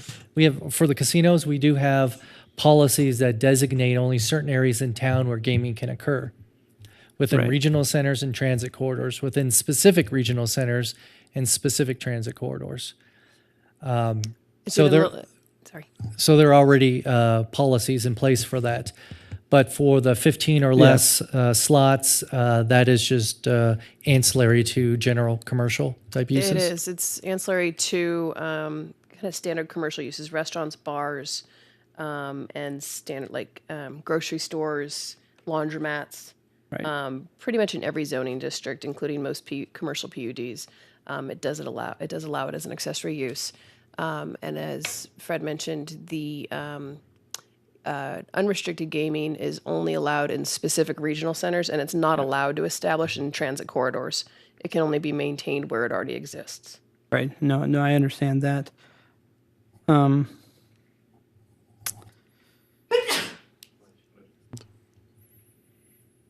I had another question, but I just lost it. I'll come back to it. Thanks. Madam Chair. Yes, Commissioner Wisley. I know we're asking a lot of questions on this, but right now, I don't know if any of us are questioning the unrestricted gaming. Obviously, it's the restricted that we're because of existing uses. But right now, if it's inside the blue line, let's just use the wall as an example. If that was to go out of business, no activity for 6 months, then at that time they would no longer. I mean, and then I just make sure that's current as of now. For the use. The Little Waldorf, I'm looking over to Claudia because I think she just pulled out her code. That the wall currently has gaming along the bar. And just an example, the wall ended its business license for 6 months or more. Would it be able, and I'm looking at Claudia because is gaming allowed up there right now, just restricted as ancillary? I was looking that up, but since they do have it, and if it was changed to not being allowed, to non-conforming use, They could not reestablish it, but they could go through a special use permit to reestablish. You're through asking if city it was council. changed, but right If it's now, changed. I'm Right not. I'm now, asking that's what how I'm it is looking right now. That's what I'm getting And the reason for my question is just to keep it consistent. Right now I look at the surrounding uses, and in many cases it does work for the city of Reno and that area. Obviously, for example, a news station's casino landing right there. I understand why that wouldn't work, and is maybe not the future development that we would like in this area, but. For the 15 and less bar tops, I see that potentially being a decent use for that area.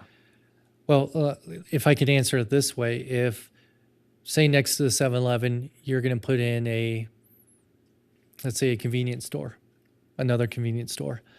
As an ancillary use, you can put up to 15 machines with that. And I'm looking to Claudia to correct me if I'm wrong on that one. I'm sorry, I was reading the code. With the future if an existing convenience store located within the regional center today, they could do up to 15 slot machines or machines as an ancillary use. Not a new one. Okay. Restricted gaming is not allowed in any of the UNR districts right now. That's what I had to check, because there's 4 different districts and it's not allowed in any of them. So any of the existing ones, as long as they continue to operate, they're fine. So can I, do you mind if I? No, go ahead. So just to clarify, the policy we're discussing right now, which basically is, should restricted gaming, i.e. 15 machines around a bar, licenses be allowed in the university district, right? So I think the answer we just got to currently what is the existing policy is that in the current UNR plan, it is not an allowed use. And the ones that we all know of in this district, Little Wall, 7-Eleven, are ones that have been grandfathered in. Correct. So this sort of policy has already been decided on, essentially with expanding the boundaries. And if if that isn't changed in the current plan, when we actually see the changes to the plan next time or the time after, then that would be the continued policy. The restricted gaming wouldn't be allowed in the UNR area. Am I correct? That's correct. So when the UNRC was adopted in 2004, I think it was decided at that time that it was not appropriate to have restricted gaming around the university.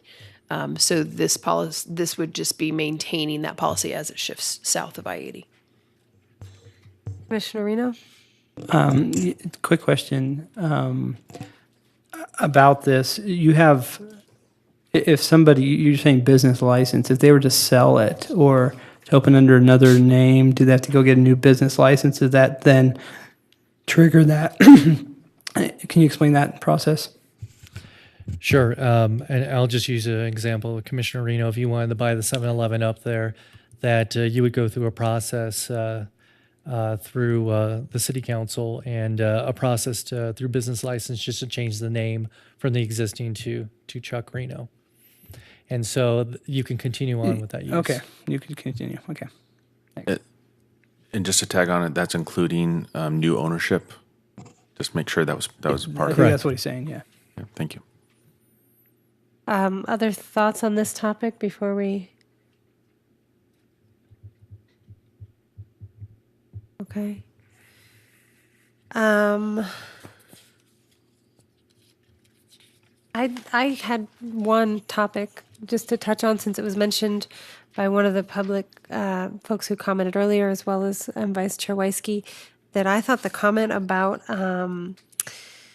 the gateway being not just the UNR gateway, but the Reno gateway was really great, and that this whole process was initiated by UNR and their plan update, and that's what we're sort of looking at. But I agree that, maybe to take it a step further and to think about this, and I don't know if there's an opportunity to do this in this plan, since we're still looking at the specific, UNR plan, but to make it really a two-way gateway, that it's a gateway to Reno as well as a gateway to the university, and vice versa. I really liked that idea, and I don't know if there's a way to, or what other commissioners think, but I thought that was a great point.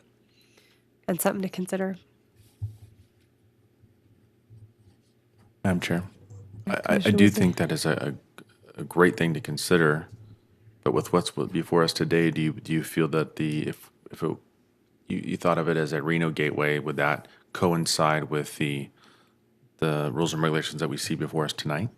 I mean, no idea. I think that's one of the reasons I was bringing it up. Maybe that's a question for staff, depending on what others think. Are there ways to integrate that with this, or are we really limited to just talking about university? Tonight, we have a proposed boundary change, what we call inside the boundary. We can come forward at a future date. So the information that you give us tonight helps us come forward. If we want to call it the Reno Gateway, University of Nevada Reno Gateway, whichever name we come up with it, this is the type of input that we appreciate. Madam Chair, Commissioner Reno, I like the idea of a dual gateway, maybe one to the university to the north and to the south to the entertainment district, which really it's kind of south and west. But maybe there is a way to integrate the two. And as we get further on this process, maybe there's a good way to do that. I really like that idea. Madam Chair, Commissioner Yes, Weisky, Vice Chair Weisky. I'm not so hung up on what we call this district as what this district implies and what its future is. When I see the UNR district, I think of it as a private facility or a private district for UNR, not for the public. That is why I said what I did earlier regarding medical marijuana. That's why I'm saying it regarding restricted gaming. I see exactly what UNR is trying to do. I believe I understand their philosophy, and if I do understand it correctly, I agree with it. I'm not opposed to where these modified boundaries are that we're seeing this evening. What I'm looking at is a public-private partnership on this property. Very similar to what we have on the east side of UNR right now, north of I-80. The same thing that exists on the south end and on the west end with private businesses. I don't know that it's a bad thing to have within walking distance entertainment venues for college kids between the ages of 18 and 26 years old or 28 years old, that they can walk there from their housing. And that's what I'm seeing. And that's what I see as the potential development and maybe the energy behind south of I-80. And that's, I believe, is where UNR and some private entities have come together and said, let's bring the UNR district down south. Let's butt it up against an entertainment district. Let's see if we can get new energy and growth into this area. And it's going to be our job as planning commissioners for the future to go through these items as a starting place to figure out how they blend together. And right now, I mean, we've had some very good input tonight from property owners, business owners, representatives thereof, a professor at UNR, or at least an employee at UNR. I don't want to give you a promotion if it's not earned. But you know, we've gotten a lot of great input, including from some property owners.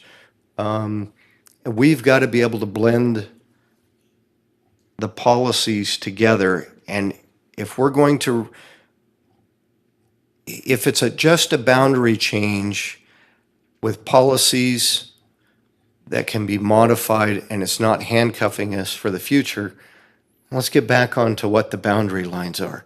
Is this an appropriate area? What happens within the boundaries if we're not locking ourselves into it? And Fred, that's the gist of my question to you right now. Are we locking ourselves into all of these policies if we approve this boundary line tonight? And thank you, Commissioner, for bringing that up. And I just want to make that perfectly clear. The policy language discussed tonight is to gather input from the Planning Commission for a future date. Okay. So What's being considered tonight is the boundary. And specifically to your findings, which are on page, well, the last page of the staff report, that talks about from a planned and physical environment, and I should know this,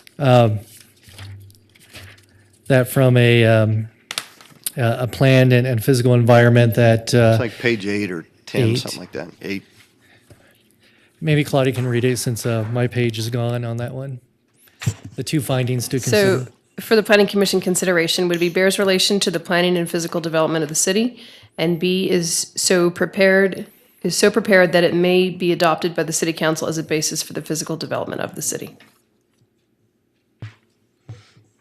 So, if we get back to what we're looking at tonight, which we've had great discussion and input on what we think of the proposed policies, and if we had to look at them as something more binding, we would probably take some more time and modify them. I mean, we look at the amended boundary lines tonight, and I don't see anything wrong with the amended boundary lines. I think they're respectful to existing properties and businesses, and yet it meets the intent of moving this process forward, which is a multi-meeting process. Vice Chair Weisky, I appreciate that. That was a great summary, and I think that that's a good cue also for us to maybe wrap up this discussion a little bit on some of this policy stuff that we were allowed to work on a little bit tonight and get back to just making this decision on the boundary. I think that all this discussion has been good and to help us also thinking about this boundary and what's going to be right. I appreciated that you said a blend, because that's exactly what it is. It's how do we blend this? And I think the larger vision is, there are folks out there that say we should take advantage of being more of a college town and integrating more of the university with the fabric of the city. And so that's the opportunity here, and it's exciting. I had one other thing just to acknowledge from one of the commenters that I would like to see the next time we see the policy stuff, and that was the food policy stuff. It is true that within this university district, there's no grocery store. And so I don't know, depending on how others think, or we could discuss this next time, if there's some way to help, promote or incentivize having a real grocery store where you can buy vegetables as opposed to just, I think, mini mart type stuff, which is all we really have around the university now, that I would be in support of that, as well as options to talk about, urban farming and things like that. Although maybe there's a way to coordinate that with the ag department, and there's a discussion there since, there's a whole department up at the university that works on food. So maybe there's some coordination there. But I also agree that I'm okay with these boundaries as we discuss them. I'm okay also with, removing circus and that whole discussion. I think that, that the market and the property owner will determine what happens there, and it doesn't preclude any future opportunities there with the university either. But I'm okay also with the non-restricted gaming, being out of the rest of it. So I'm okay with those other two, with taking CAC out and the medical marijuana property.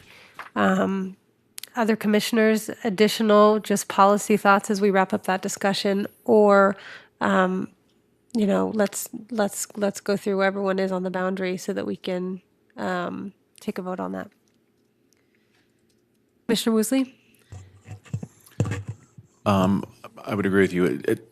Right now, I love the discussion of how do we blend the entertainment district of downtown Reno up into the university, because if we were going to really, if we were handcuffed to what we're deciding. I agree we would be diving into this a lot more and putting a lot more conditions, but because we have that opportunity, and we haven't done it yet, I'd rather go to these conservative boundaries that I think that you've mentioned, the circus, the fire station, the Morris Hotel, those other ones that we have pretty much displayed in front of us. I'm comfortable with that because I can see that a little more on the conservative side because we haven't gone through that other discussion yet. So I'm in agreement with the boundaries that are in front of us right now. Can I just add on to that? But these boundaries, once we do this, this is the last time we're hearing the boundaries, right? Because you had to notice these other plan areas to change those boundaries. So once we decide on the boundaries tonight, can we revisit that or not? Just to be clear, Fred Turner, Community Development Director, we will be coming forward. I'm not going to make a commitment right now because I need to talk to Claudia about the time frame. But we need to come forward to you in the near future to readjust some of the other boundaries for the UNR for where it goes out to Sutro, to readjust that boundary. So you'll be seeing this again in the future. Now, at that point, we'll probably have a better understanding about the medical marijuana facility and probably some more information regarding the CAC and the Morris Hotel, and we can have some discussions about that. So you will be seeing it again in the future. I can't tell you right now what date that is, though. Madam Chair, but it sounds like we would have that opportunity in the future. Oh, absolutely. And at that point, you'll have the policy language. And just when you're done here, I just have one last thing to add. Even on that, adjusting the entertainment district boundaries, you don't have to open up that plan and do different noticing? Or is it the same on that southern boundary? Is it the same as when we hear it again with the policy changes? I just want to make sure if we think we have an opportunity to talk about the boundaries again, that we really are going to.